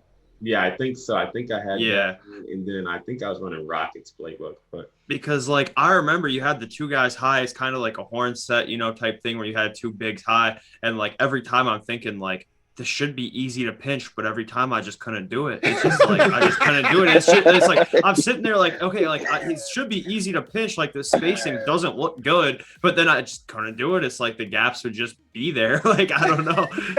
Yeah, you got a middle gap and then two wing gaps. And if they go behind any of those guys, everybody on my team has Hall of Fame range. Every time I buy players, I'm buying Hall of Fame range. I'm going to make sure I'm able to shoot from that deep. But I come out, and if I need to in some of those sweaty games, I'm not a fool. If it's going to be one possession where it's easier for me to go 5-out and I mix it in. Yeah. Now, I saw you do that the other day. Yeah. I have to adjust to that. And I haven't been running it at all. So now they're like, damn, now I have to do this. And I go to the rim, score, and then I run double drag again. And I can go from double drag. And while I'm coming up the court, I can press pass and screen away. Then everybody will start to move away. They're on their center or something. They have to follow him. If they don't and they follow me, now their center's open. So I like to do that sometimes too. So I'll call it while the play's coming up the court. Why do you think you got people in general just stopped running plays? Because I feel almost month to month, it becomes less common, right? Because last year it wasn't uncommon. A lot of people running that Miami playbook. Yeah. Because of freaking Henry. Yeah. Running that play. The playbook. That was so oh man. It was good though. Even at the start of this year, I definitely played people who were running plays, first couple of months. I don't know, maybe the cards were more underpowered or whatever. That's why people felt the need to do it. But now it's no one. I can't remember the last time I played anyone in any mode that ran a play. Yeah. Maybe the Heat 13 still, which is the playbook that I could read, the one playbook. Yeah, I know where it's going to the. Yeah, I look at the play. I'm like, okay, I know where he's going. Let me just sit right here. Throw the pass. No, that Heat playbook. If you don't know how to stop that, you're gonna. Yeah. You got some catching up to do. That'll eat you up. That'll eat you up if you don't. Plus, you should turn your game. A lot of those plays, like quick four horns flare, you should know how to stop, but. If I run quick four horns flare, I'm going to probably get a dunk every time because they always try to steal that pass out to the power forward. Yeah, that's a good point. Yeah. Whenever I come up against that, first thing I do is I just go to switch off-ball screens, and normally it's it doesn't really, they don't get open off of it because players just switch, and then if I manually just go for the lane, like it's over. But you know, that's one thing, like Jazz, like I run playbooks earlier in the year, but that's like season 1 type of time of the year when I'm out there with rubies and nobody's really got dribble sigs, like I'm not gonna sit there and do what I do now. I can't 3-hunt with Emerald Bobby Jackson like I can 3-hunt with Pete Maravich. So it's like, the beginning of the year is totally different because cards don't have the ability to do those things, shoot from half range consistently, very quick jump shot timings with the best bases in the game. So it's like earlier in the year, I feel like more people will go to that, but once you get closer to the end of the year, I mean, it's pretty easy just to go brain dead, call your Hawks 2018. Exactly. I think that's what it is. Like, just for the record, that Emerald Bobby Jackson was goated. He definitely was. He definitely was. I should have put some more respect on his name. He was good. He had a 90 speed or something for an Emerald. It was ridiculous. Another thing, guys, like Jacob's brought this up a few times over the last 2-3 weeks. It's something I've never thought about, right? And it's something you speak about as well, I think, RCA. Is a conversation is evolving a little bit about what makes a card a good card, right? One of the big things people are talking about now is defensive stances, which no one was talking about weeks ago. Like literally on the podcast was the first time I heard someone talk about it. And now I feel like people are picking it up, talking about it on every stream, every video. It's becoming a really common thing. Like, do you feel like the conversation is going to evolve further about what makes a good card? And there'll be a bit more originality surrounding this because we've got the same things right now that people look for in every card. I could only hope so. Like the defensive stance thing is good. I have been noticing Kawhi. Kawhi is definitely different with how he's able to get steals and bumps just because of how he places himself defensively versus other cards. But I'm hoping, and I think I tweeted this a couple weeks ago, and the only thing I can think of, literally the only thing besides your arm length, your height and stuff, is personality badges. And they used to try to have these, but it goes as deep as like, I think somebody helped, they retweeted it and they put their own ideas, but it was like, this person is a road dog. They play better on the road. So when you have this card and you're in a away game, they're going to do better. Home court hero, when you're home, this person is great. 6 man, when they come off the bench, so if you have them starting, they're not going to be as effective as when they come off the bench. Hothead, somebody drives to the basket or something, they get more flagrant fouls, like stuff like that. And they're specific to certain cards, even though you have the same SIGs, they might have this badge that makes them play better home games where, I want this card instead of that card because he has this badge and he doesn't have that badge. That's the only thing I can think of, because otherwise it's the same stuff. There's not much else they could do unless they add more animations to the game. Yeah. Your I mean, knowledge cards just on the are game not is unique. crazy. I never thought, like you saying these badges, I could be starting somebody who probably got 6 man, and I'm like, yo, why can't I get nothing from this guy? I be throwing on the bench, and he come off spot. Yo, like I'm saying here, like that knowledge is like, what? I would never even think. Yeah, damn. yeah. Like, what? Yeah, that would be fire. Like to have imagine we had a 6 man badge, like, and you had like what was Lou Williams on your Lou team. Williams. Yeah. Jamal Crawford. He just goes crazy. Like he comes in with takeover or something. I don't know, but like he comes in. It's like the Phil Jackson boost when he comes in off the bench, right? He comes off the bench, but if you're starting him, he doesn't have any boost. So why play him? You know, so like that would be great. Like those would be cool badges to have on your cards, man. Well, I feel like those badges like that are now becoming something that needs to be brought into the game, because what badges' original intensive purpose would be is to make cards feel unique. But since every card's getting 40, 50 Hall of Fame badges, what's the point? Instead of the badge being something that's special and unique to the card, it's a prerequisite for the card to be used. Like if you don't have Hoff clamps or clamps at all, like you're probably not going to make anybody's team at all. It's more of a prerequisite. Instead, I've always said, it'd be really cool if, each badge maybe only went out on Hall of Fame level to 10 different players. You get a Hall of Fame rebounding or hustle rebounder on Dennis Rodman, Ben Wallace, maybe Wilt, the guys who are the all-time great rebounders. You get Hoff range on Steph, Dame, et cetera, the real guys that actually pull from out there. LeBron. And maybe LeBron too, logo Braun. Maybe give Braun like silver or something, but like make it so that that half range is something Means special something. to people Yeah. who actually want to have that badge. I mean, maybe I don't know which other ones there would be. Why would I play Kyle Korver? Like, why? He should be one of the best shooters on your team. But guess what? Chris Webber shoots just as good as Kyle Korver. So He doesn't have Showtime on Hall of Fame. Yeah, that's what, exactly. Like, you make a good point. Why the hell do we have an open Westbrook without Hall of Fame Showtime? Like, literally, Russell Westbrook is Mr. Come down. It's so thoughtless, though. It's so thoughtless. Why? They're just going to throw him on specific. I just thought of another badge pair, like for these personalities. Let's say you got streaky shooter, somebody in your team. If they make their first shot, they're kind of hot. If they miss their first shot, they're cold. If they miss their first shot, they're cold. But you can pair them with, let's say you have somebody with floor general or somebody that's a team mentor, Chris Paul, Rondo. So if Rondo's on the court with a streaky shooter and they miss, they don't go cold because Rondo's going to keep their morale up. So like, that would be cool. Like that would you're pairing cards together based on their personality versus based on just what their stats are. Yeah, I think that badge, those badges work at every level. You take a badge like clutch shooter, which is literally meaningless right now, right? You put that on a card like Dame, and there's only a handful of cards that have it, and there's 1 minute left in the game. Yes, you should bring Dame off the bench. You're going to Dame, and that badge actually works. That badge actually works. Durant it does work. It does. Yo, I was in limited. Durant at the 5. Yo, this man has D-Rob at the 5. Decides to put Isaac Bonga on Durant and not keep D-Rob there.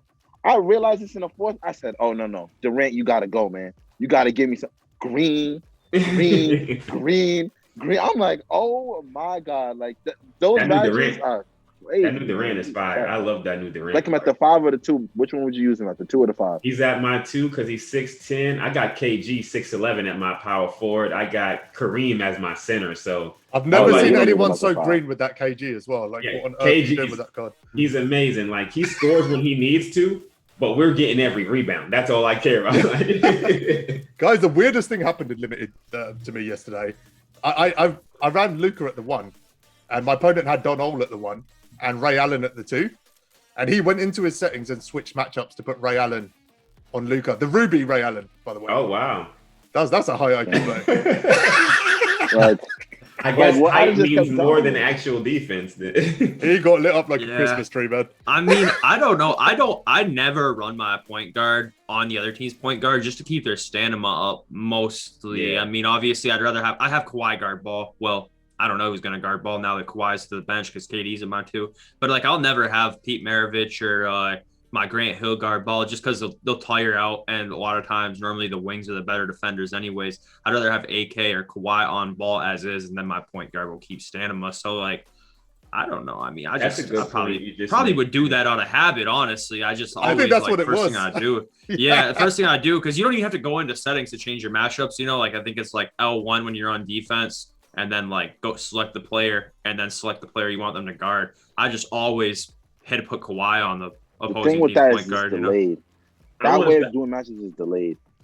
I want to say it works the possession after. It works the possession after. So if you do it the first play of the game, the next time once the dead ball occurs, then the matchup will change. I think the funny thing was that he was down by 30 at one point, and he went into his settings. And I thought he was going to switch matchups. Came out of settings, didn't switch matchups, and then started chucking up half-court shots for the rest of the game. I was like, wow, that's amazing. I just thought of something that I wanted to say the other day on Twitter, but just based off what Jacob just said. And a lot of the conversations that are even had based on 2K, like Jacob says, he puts Kawhi on ball because he doesn't want him to his main guard to get tired. That is specifically geared towards that play style. If you're playing me, Kawhi on ball doesn't necessarily mean my person's going to be at the top of the key, going back and forth, trying to zigzag you and get a bucket. So that's only when people talk about 2K, it's usually like, oh, he's going to be standing in the corner. So that's why I want him at power forward. No, not everybody has their person just standing in the corner. So like, it's always like 80% of conversations are geared towards a 5-out offense. Yeah. Like 80% of conversations. Almost every conversation. Like 95, 95%. So like if somebody puts their Kawhi on my Magic, I run my offense with Bird. So like, Yeah. it's Larry like, Legend. You hear that, Jazz? Larry Legend. and I'm gonna be calling the play anyway. So then now Pete Maravich is gonna be running off of screens, getting tired either way. So Yeah. Yeah. Yeah, and that's the thing. I feel like one of my biggest faults is like the people that I scrim with and lab with, it's just a bunch of 300s. That's all I scrim and lab with. It's just a bunch of 300s, a bunch of dudes that are gonna try and use their pistol Peter Hondo, sit behind screens, and just shoot. It's effective, So like, though. It's effective. oh yeah, especially you're talking about guys like Breezy or Exclusive or Wet. These type of dudes that just they three hunt all day. Yeah, that's what I said on stream. Like, I'm not gonna tell you that. Yeah, I remember saying that. I'm not I call him you Vet that, on man. stream, and he's always like, "Nah, man, it's wet." I'm like, whatever, dude. I'm Like, supposed to call you wet. Sure, there's a Michael Scott joke in there somewhere. Yeah. Oh man. he definitely has one of those stage gamer tags with like one lowercase letter, like one capital K. Like it's one of those stage usernames. Like you just know that's that type of stage username right there. Making their names Cronus. And it's good. This dude's making Interspace names blind Cronus. is status. Yeah. Literally, it's like that's where like the best 300s generally come from is like the pro-am and stage communities. Really, in my team, I mean, look at Splash. These pro-am point guards are always going to be the top of the line 300s. Man, he is Nah, so the dudes annoying in to Park are so, defend. man. Who Splash? He is so I get annoying to overwhelmed. defend, bro. Like it's like I stay calm because it's still just 2K. I mean, it is what it is. But I'm like, I know I just played literally the best defense. We were hard hedging perfectly. We got two hands in your face, but his shot timing, 91% covered cash. I'm just like, there's literally nothing else I can do, so I'm happy with that possession. Like, there's literally you were saying that. You were saying that during the game. Like, there was 3 or 4 times you just went, well, nothing I can do about that. Just went back to it. I would never play somebody like Splash. I would probably have like a broken controller like after the first quarter. Like, what am I gonna do with I would somebody delete the game. Like me, I sometimes, I'm not gonna lie, on defense, if I send a body, I'll sometimes be okay with an open shot. Come like, all right, not a lot of people can green that well. Splash, nah, you gotta get all hands on them shots because he gonna green that. Like, don't let it be next gen with takeover because it's like you might as well foul. That's why I was fouling that one. I'm like, I'm gonna send you to the line. Like, I'm just yeah. I've been doing that more than ever this year in late game situations, just fouling. If it's a minute left in the game and dude's got Luka and takeover and I'm up 1, take your free throws. I want the ball back in my hands because I know that you are probably gonna get an open. It doesn't even matter if it's open anywhere inside of half court.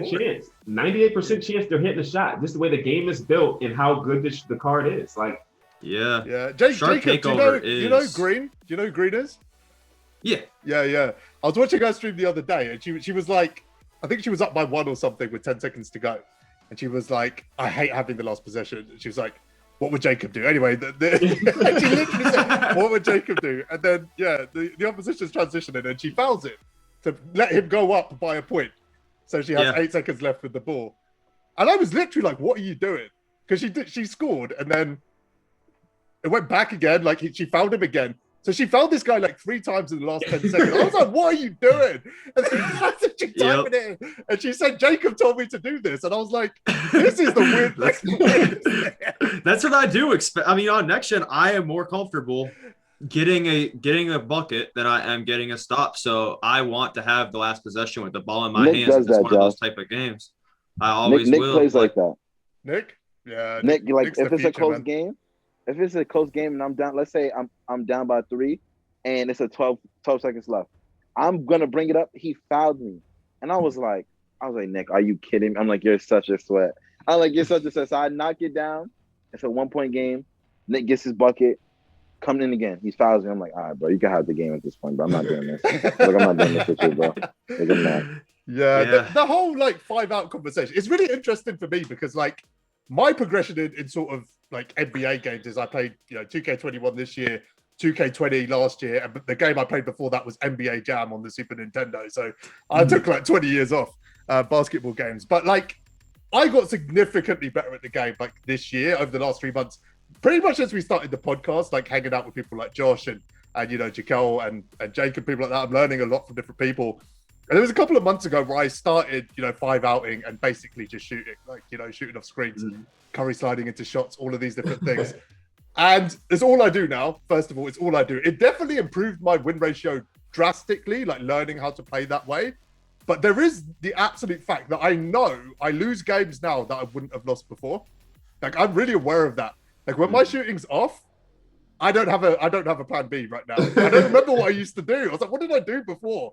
Like, there was literally a year where I didn't shoot at all. Like, that's why Magic will always have a spot in my roster, because if my shots aren't hitting, we're going to the rack with Magic, baby. Every time I'm just running with Magic.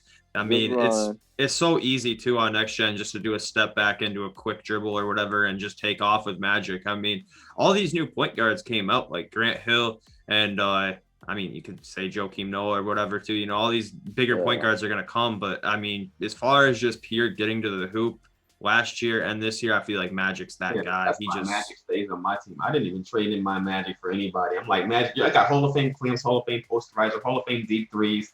My Magic is fine. Like, your Magic soup. But that's good that you said that too. Like, my 5-out is my second option or my third option. Yeah.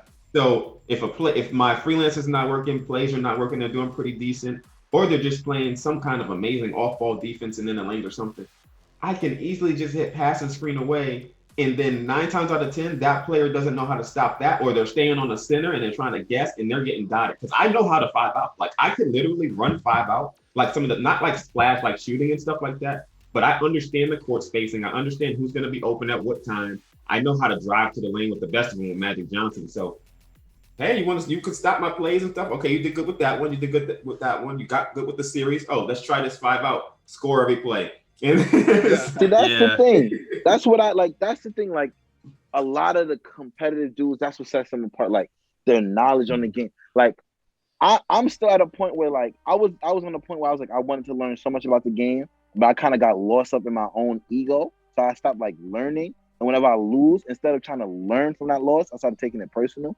But I want to get back to that. I want to get back to that stage where I'm like, all right, if I lose, what can I take from that game? Like, I want to be able to understand 2K on another level, and not to say like I want to be like another RCA or another Tadibo.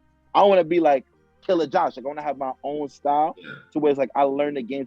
That's what I respect about y'all so much. But it's like I try to understand, like, how do y'all get there? Like, how do y'all understand the game that much? Like, what do you guys look for? You definitely need that, Josh. I mean, you're pretty much known for 2 things at the moment, which is rage quitting in real life and falling asleep just before getting D-Rob. Oh, my God. Not the D-Rob joke, man. I mean, being known for anything else will be good at this point. I mean, you just won't live that one down, Josh. You just won't live that one down. You got to have your own flair to the game. And I think that's one of the best parts of being a content creator, is doing things kind of how I want to do them and having my own name. So, like, nobody can say, oh, RCA plays like this person. They're either going to compare their play style to me, or that, like, they're never going to say, oh man, RCA plays like Ty, or RCA plays like TJ, or RCA plays. They can't, because I literally create my own stuff. I go in and I create offenses out of what my team is doing at the time. So, like, I'll be running a brand new thing next season. Like, I don't even know what I'm going to be running yet. So, I mean, I want to look at my lineup like that. What happened? Like, I want to look at, like, you see how you said, like, some people like, oh, I want my 3 to be this person because they're going to sit there and shoot.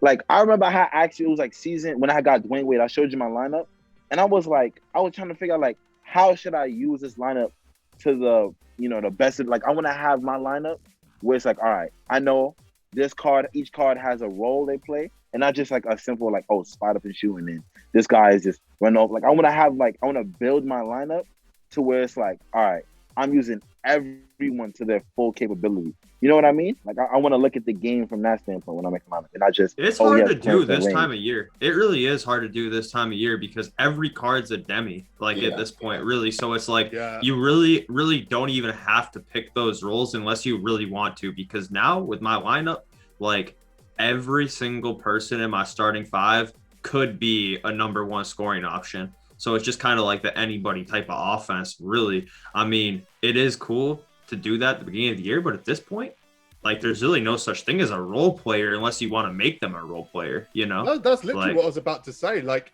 it's more impressive that you are kind of known for originality in a game that has very little originality built into it. Like every card has Pro 2 now. Like I call Pro 2 the 100k badge now because if the card has Pro 2, it adds 100k Community to its slide. value. Like the community slide. Yeah, that's what we call it now. I mean the cards. Like watching a gameplay now, like is pointless. That's why I don't It's do literally it. pointless. It's how much taller is he? What dribble six does he have? Cool, done. It's entertainment at this point. It's just entertainment at this point, honestly. Yeah, that's why It's gotta be that's why TJ's videos I think are super dope. TJ, keep doing your gameplays, bro, your experiences. But if you're just gonna show the card and stuff, what is the RCA do a gameplay? RCA, I got this card. I've turned down 3 gameplays yesterday. The guy got Kobe within the first couple minutes. I was like, I'm good, bro. Like I don't want to do it. Like it's saturated. RCA, the thing that I really think is great about your channel, is your videos don't really get outdated. Of course, some of them can. You know, of course, some of them can throughout the year. The game just changes a lot. But for instance, if you're a guy who does mainly gameplays, you uploaded a gameplay 5 months ago on Diamond Durant Williams.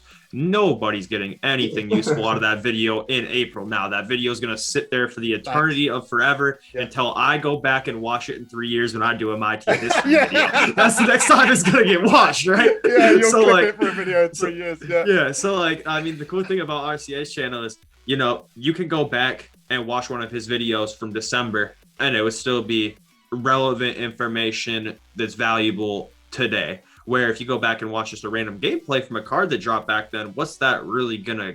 No one's trying to like. You're not gonna get anything out of that. You know, it's not like that week. They have to be that week. But the deep dives, like when I did Ben Simmons and I did Shaq and I think the market. I'm still paying for the Ben Simmons one, by the way. Like people are killing me with him to this very day because of reasons though. Like how to use. It's named Ben Simmons, but it's really how to use a tall point guard that can't shoot, that has dimer and stuff. So you can plug anybody into that. When you have Shaq on the court, how to use a center that can't shoot, that's fast. So you can plug anybody into that, and the stuff I said in those videos will work for any card under that radar. That's why I don't continue doing them, because I've done the point guard that can't shoot, I've done the center that can't shoot, and I've done the center that can shoot and dribble. So other than that, with the Marcus Cousins, there's literally everybody else just falls in the middle there, or they're just great. So it's like, and now every card can do everything. So it's like deep dive on how to use a demigod. Like it's something you can you turn on the game and you go play. It would increase my views, which I am going to work on 2K22. Just biting the bullet and like, just put out the content that some people want to see while you're working on the stuff that you want to put out, because I do want my channel to grow more, and that's the key right now. That's what people want to see, but I still want to teach, and I still want to have my own style as well. So being able to mix that in. But real quick, last thing I'll say on this topic is, I think, now this could be personal opinion, I think if 90% of the community tried to play my style, they would have a 20% win percentage, whereas most people that can pick up, 5 out are going to be fairly successful if you're decent at the game. If you had to come down the court and go, he's coming off a screen. Oh, wow, there's a back screen there. The lane is clogged. I can't drive. Most people can't do that. They just don't want to think. They just want to see the lane.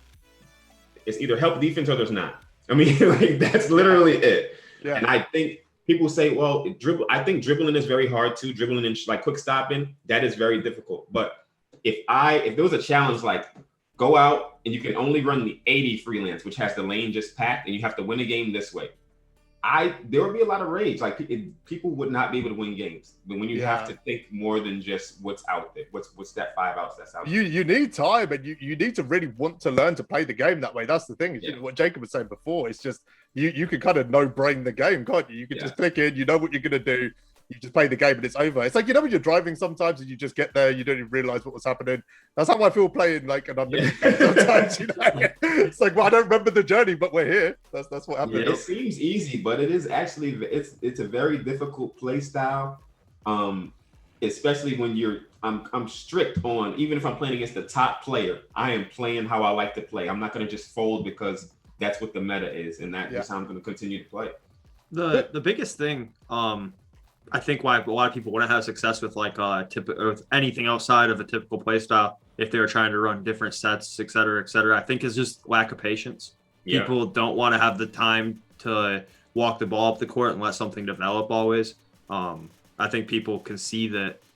Why would I call a series or set where I'm going to burn 20 seconds off the shot clock to get a good shot, when I don't have to work so hard to get a good shot always if I'm just running to the hoop with magic off of pro threes or something, you know? Yeah. So like most people are just going to take the easy way out. But the thing about it is when you do play that patient style basketball, I'm getting annoyed because I can't get a stop because I'm playing what I feel like is good defense for 16, 17 seconds. And now all of a sudden somebody slipped open on something I haven't seen before. And I'm like, man, like, this is brutal. Like, I just don't want to guard this. Like, I feel like I'm doing well. Now there's 8 seconds left on the shot clock and someone's open. I'm like, what? Like, yeah, it's just a lot of people don't want to go through that patience. A lot of people can't play defense for 24 seconds.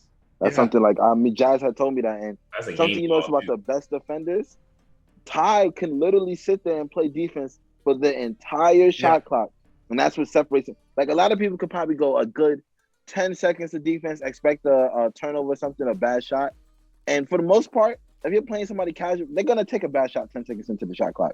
But if you're playing somebody good and you could play for 24 seconds, you're going to probably win that game. Yeah. You're probably, like, if you could do that, you're probably going to win that game. Like, and that's something that separates us. Like, it's the little things that separates the competitive people that you wouldn't even think of. Like, something as simple as that, like playing defense with a whole, because I'm not going to lie, when I play defense, I'm ready. I'm like, yo, at least 10 seconds in, he better throw it scary or I better get it. If I don't get it, oh well, we just not getting the stop. People say right there, it's like crazy. an issue with the game as well. That like right at the end of the shot clock, your defense just collapses, right? It's so bad. Oh man, and the flick ups on next gen, man. they are just too knocked down. And they get if boost the stamina too, the offense, it's like they get a regeneration for 5 seconds. Like yeah. I think DBG tweeted it out today. He said he's sick of playing unlimited against 5-man squads that get superpowers with the Gatorades. yeah, it's true. Justice League. The other thing, RCA, is interesting about the way that you approach your game is it kind of changes the whole MT conversation. Like when you're running, you run some OP cards like KG and things like that, but you do run some relatively cheap, cards that a lot of people would consider undesirable, underpowered, whatever. It really changes the MT conversation when, I mean, we're going to move on to the free cards and stuff in a second, but like, what impact do you think it has on like the MT that you have sitting there? Because you were speaking about it on stream. You were talking about it as like, I own businesses and you were talking about assets and things like that. I was like, this guy's thinking about this on some, I was like, I hire him as a business advisor. Like, where did he go? You definitely view MT in the way you look at it in a different way to anyone else, I think. Yeah, I think to me, I feel like, I guess it depends on your win percentage too. Like, I'm not afraid of unlimited. Like, I could run the team that I probably had at the beginning of this season and probably get Michael Red at a fairly, not gonna say, I don't want to sound like cocky, but a fairly easy rate. It's not that hard. So I like to have the cards I want to have just because I like them or because you want to stay up to date.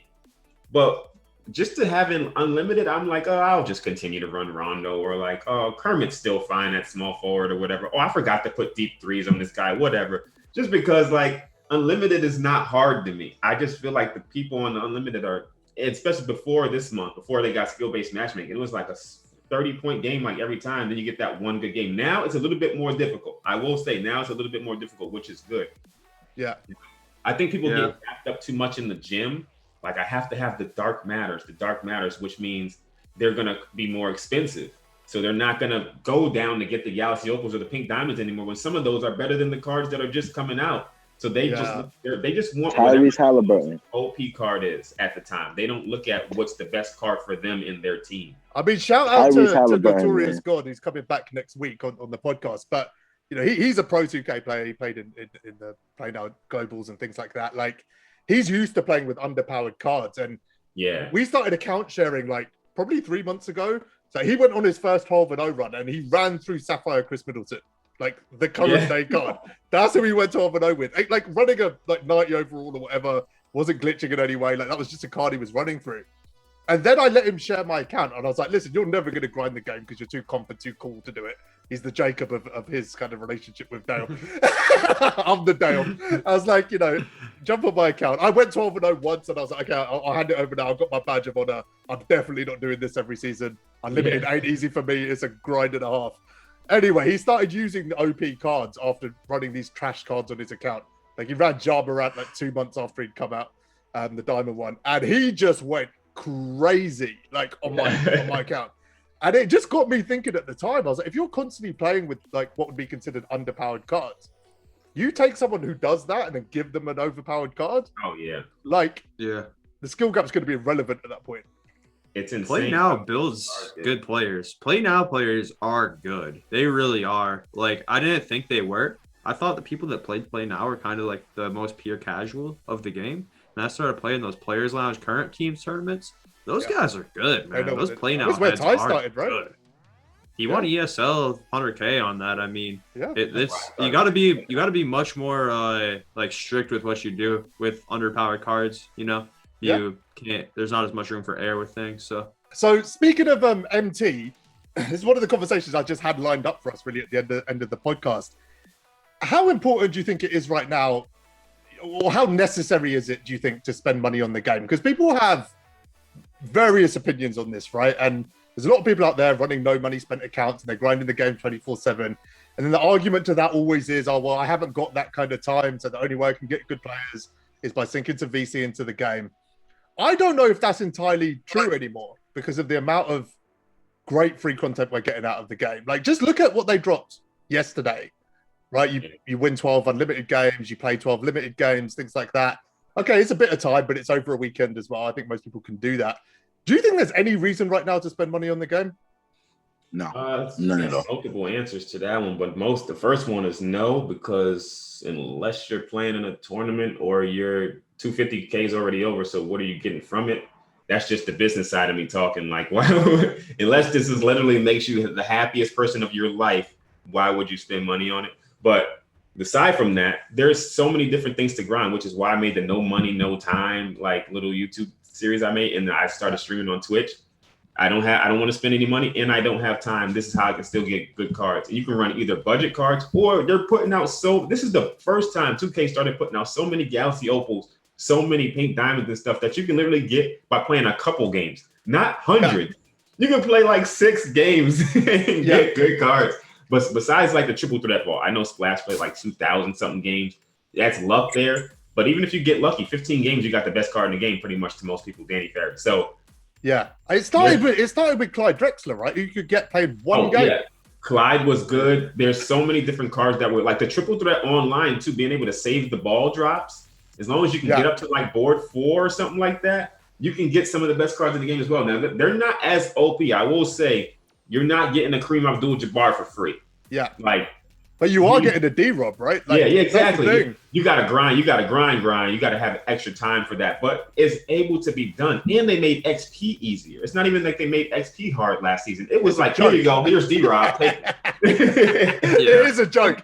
I mean, I'm at like 75K now, and I swear I've just been playing the game. I don't even feel like I'm grinding. I'm just playing the game for a couple of hours here and there. But look at the cards. Like John Wall, like Brandon Roy, Wes Unseld, Kawhi, D-Rob, Mel Daniels, Ferry, like Clyde, all these pink diamonds that they're dropping. Then yesterday they dropped Millsap, Beal, Quickly, Kelder Johnson. Those were good.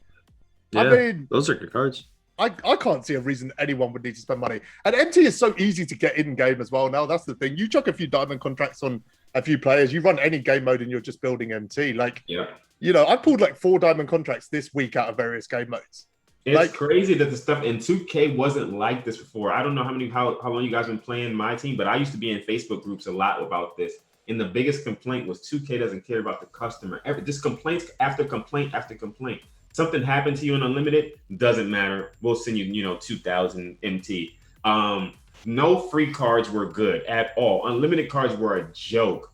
Nothing like the spotlights were decent. You have to play all season to finally get the Kobe. Kobe was the best one out of all of them. Everybody else sucked. There wasn't no Wes Unseld to add on your team. Wes Unseld is one of the top cards in the game right now. Like you couldn't get anybody that was good. Now they're giving you top tier cards that you can run. Like guys like Onus, almost making it to 250K with just running no money spent. I'm so happy he made Barry, it. Right? Like, I'm so happy he made it. Isn't that the guy?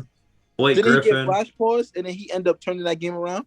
Yeah. I'm telling you, when he got flash pause, that woke up the inner beast to him. That woke up the inner monster. That he turned on the switch. Man, that was hilarious watching that. That was a really good game. But I think like I've been no money spent since 2K14, 13, whenever my team started. Never spent any money on the game. A few different things happened this year that have made me just stumble on a bunch of MT through various different things. You contacted Mike Tyson. Well, it's a few different things. Watch the start of my YouTube videos for the first 7 seconds. You'll probably see where all that free MT is coming from. But so it's like, there's a few important cards. I always think that it's important to have top tier centers and point guards, but I feel like you can really get like budgety type of wing players like Malik Sealy's of the world, the Wiggins of the world, the Killa Josh of the world, these type of guys. Yeah, Lionel Simmons, these type of players, I feel like, you can just plug those guys in and you're really not going to lose that much if you're running someone like that instead of, maybe it might be AK-47 or trying to think what other. Yeah, Kawhi. I mean, that like 100K mark, there's so many cards, right? Larry Bird, AK, Weber went for a buy now straight away. Tyrese Halliburton is Josh, I'm going to give you 2 minutes to talk about Tyrese because you're hyped. Listen. He is the damn. I'm telling you, he's tough. Like, I'm here running him against Opal point guards and dogman. He's holding his own. He's doing what he got to do. That man is hooping. Yeah, he is nice. Hooping. He is. I'm going to try him. I was a little bit reluctant to try him just because I have all these other cards. And Aaron Gordon, based on very quick, didn't sound like it'd be that nice. But now that I've been playing up against people running him, I'm like, nah, that jump shot's got to be nice. Like, I said it last week, right? With him. I said people were overhyping the card that said he's better than Lonzo and all of this. And then I used him and they were right. They were right. He's that good. What did you guys make of the XP that they dropped yesterday for Millsap B, all these different ones? I think they got something back to front personally. Like, it annoyed me a little bit. I'm just going to say it. They said you had to win 12 unlimited games and you just had to play 12 limited games. They should have made that the other way around. Yeah. Oh my God. Yeah. 10 full limited game blowouts I had to play yesterday. Yeah. I won one game 87-9. Nobody's going to quit, man. They want that card. They want that card more than anything. Win, lose, or draw, they don't matter. They just want to get the game played. But at the end of the day, though, that's kind of the stuff that I was asking for. Like earlier in the year, I remember the first season, it was like make 3 3-pointers with Brad Wanamaker for XP in triple threat offline. And I'm like, I don't want to use Silver Brad Wanamaker. I don't want to play triple threat offline. And I'm not making a 3-pointer with a guy with a 53 ball on day one sliders. So like, I'm like, man, like, can we just get some XP for just playing the game? And now they're doing that. And you're also getting rewarded from getting very viable options to run, like Paul Millsap for playing that. Like, that's incredible. Like, honestly, like, I think a lot of times I can be pretty, that might sound like I'm negative towards 2K because I'm also very quick to call out the stuff that I don't like about the game. But it's important when things like that happen, hats off to them. That's good. Your hats to them. Definitely. And that's something I say a lot with the community. Like, of course, 2K has some flaws that they definitely need to work on. But a lot of times I get annoyed with the communities because it's like, I feel like sometimes they don't give 2K a break, which I understand. But at this point, like, in terms of content and the cards we get, 2K's done a hell of a job. And this for the first time doing the seasons thing, I feel like each season has gotten better because we've been like, they're starting to under like, okay, this works more than this would work. Like you said, playing the game, getting XP for that. They're making it easier for us. But then I also feel like a part of it is because 250's not here. So I could be wrong. I want to see how they do it. Like, if they do this again next season going forward, if they're going to, like, have XP easier, but not a cakewalk. You know what I'm saying? Especially with 2K. Yeah, the challenge for 2K is there's constantly this conflict, right? Like, people compliment 2K because of the content this year, which absolutely they should do because they have smashed it. They just have. Even the concepts have been good. Age of Heroes was great. Glitch Reality is great. Okay, they didn't execute it as well as they could have. It basically became RNG by the end of it, but it's a good idea. It's content versus gameplay. That's where 2K fall down again and again. And I feel like the other side of that conversation is it's passion versus enjoyment. I think people love the content, and I think people are really passionate about the game. But I think very few people are enjoying the gameplay, and like just the enjoyment factor just isn't there like enough. Like, you look at my Twitter feed, man, and it's just littered with people tearing down the gameplay, just gameplay issue. Like, everyone we've had on the podcast has criticized the gameplay. Oh yeah. It's gameplay for somebody that loves basketball and that loves the X's and O's parts, man, oh man, do I get upset when, we're obviously playing a great defensive possession and they leave somebody on the 3-point line wide open. Klay Thompson wide open on the 3-point line to go cover like Shaq that's standing right next to him just because the rotation's supposed to be that way because the game designed it that way. It's like, why? Like, why? There should be some kind of IQ built into the game. And just like some of the glitches that are in the game and like the exploits, like why is somebody able to go? What is that called, Jacob? You might know the side to side that you guys. I do it too, but the side to side that we do out of the sides that we just go side to side and you explode to the right or left with Luca or Pete. What is that called? Somebody did that. I mean, it's just size up holds and then so you size up and you hold it. If you try to do that in real life, you would trip over your foot. You would literally trip over your feet. Your momentum would take you over. Yeah. Yeah, you definitely wouldn't burst it out of it. It's literally the meta of the game. The defense, like, you know how sometimes you get a trap in the backcourt and they throw this missile to the freaking sky. Oh, man. And the only way I would be okay with that is if that's a steal every time, because who the hell is throwing it up that high and not turning it over? I run. Hall of Fame interceptor, I press square. They get it, and they say blow by for a dunk. I just be like, what? When I see that pass, it reminds me of like an animated movie or something where like the time freezes, the last pass is going to the hoop, and like the whole stadium's quiet. It reminds me of like literally like an animated movie where it's like a suspenseful moment where it's like time slows the down. longest yard, like the touchdown pass at the end of it. Like that's what it is. Everybody's looking like this. It's horrible. Looking at the pass in the air, like the balls is going. The end of the new Space Jam movie is just going to use 2K mechanics in it, like the whole game. Even stuff like bump steals are annoying. Like I don't remember when the last time I played basketball where I hit the ball for somebody's hip and they went the other way, but I've never seen that happen before. Yeah, I mean, there's a lot of standard things, in every NBA game I watch, there's always 3 or 4 3-point fouls in every game, just normal stuff, just everyday stuff that they put in the game. It's just normal. Yes, they got a lot to improve. What's your plan? What's your plans for this year, man? We're 4 months into the year. What's your goals? Where do you want to get to, man? As far as 2K or just life? Both. Oh man, if we talk about life, I can go for a while. So I am gearing up. I have been doing it for a while, but my online coaching business is like nutrition and training plans and stuff like that. I want to make sure I take my daughter to Disney. She also wants to go to Hawaii, so I got to try to plan that for her. Amazing. I want to continue to do my youth basketball sports performance, so I'm going to try to open up a facility eventually in the next year or so where I have like a little turf court for soccer. I have basketball in there and stuff, and I do personal training for the kids. As far as 2K and Twitch, I'm going to continue to stream at least 4 days a week when I can. I usually actually get tired of 2K around this time, and I'll put it down so that I can love it again when it comes back out. But since I do Twitch, I'm going to continue to do it. YouTube, I would love to have 20,000 subscribers by the time the new 2K comes out. But I'm just still looking for more stuff to put out. Whenever I put something out, it has a lot of substance to it and it's going to be able to help people. And I don't just want to put out anything random. So I've just been off of putting out YouTube and I've been streaming more. Working on another personal training cert, doing my regular job. Being a dad is most important. My daughter runs an event tomorrow, so I'm going to be at that. Whenever I'm not on 2K, I'm doing something with her or I'm working out. So just living life. I love life. Like everything about life, I enjoy it. And 2K is just a small part of it. When we see each other on the screen, when we see each other on the Twitter feed and stuff, that's just a small part of your life. So enjoy the whole thing. Enjoy the whole thing. I love how locked in Josh got throughout all of that. Like he was, this is what I need to be doing with my life.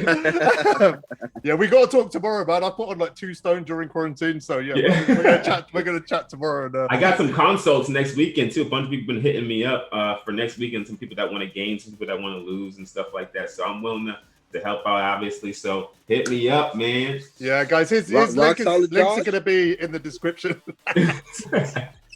Jack. Yes, sir. Josh is flexing on camera. RCA's links are going to be in the description. Go drop a follow on his sub on his YouTube. Drop a follow on his Twitch. His Twitch streams are absolutely goated. Let's get him to 20K. His Twitter will be there as well. Hit him up for any personal training stuff. this is not 2K related at all, but I've been looking for a personal trainer for ages. Like, just hearing what RCA said, that's the guy I want training me, even if it's from the other side of the world, right? Like, let's go. I don't want to be sitting there sweating in the gym and sweating on 2K in the same day. That's not happening. Jacob, like, we might see you next week, I guess. Obviously, you're trying to sort your situation out. If we don't see you on the podcast next week, man, thank you so much for helping us out for the last few weeks. It does annoy me how popular you've been. It makes me feel like I need to get you back on. Don't worry, man. Yeah. Don't worry, man. We might be back more than enough. Probably quite frequently. Jacob is a great addition to it too. I love talking to Jacob and Josh. So this was great, man. I appreciate you guys a lot. Yeah. It was a blast as always, man. Yeah, appreciate you as well, RCA. Always, man. It was a blast. Now I got to decide whether to stream or if I should watch a show. What kind of shows do you watch? I'm probably gonna watch Snowfall, or I'm gonna go work out and watch Snowfall. I don't know if you've seen that show, but it's. I heard about it. I love shows about like gangs and like drugs, and I don't know why, but I love those kind of shows. I was supposed to start watching Power this week. I ain't watched it, but my wife Power got was into good it. too. She's loving it. Josh, big shout out to you, bro. Like, you're literally on holiday right now with your family, right? And you just pulled your phone out, didn't miss a podcast. Like, that's crazy. Shout out to Josh, man. I couldn't miss. Come on, we got RC. I couldn't miss this. Like, what? I couldn't miss this, man. Couldn't miss this. No way. Guys, thank you so much, man. We'll be back with a returning guest next week. It's been a blast. I've really enjoyed today. I think it's some of the most unique conversation we've ever had. RCA, thank you so much for coming on, man. We're literally going to book you onto another one now because this was just epic. Let's do it. I can't wait. We're gonna have more stuff to talk about because my stuff's always changing. So yes, sir. Yeah, you'll be running a 5'2" point guard in June. We've got to talk about it. Thanks again, Jacob. I appreciate you a lot, man. And Josh, you're always the GOAT. Until next time, guys. Thanks for watching. Peace.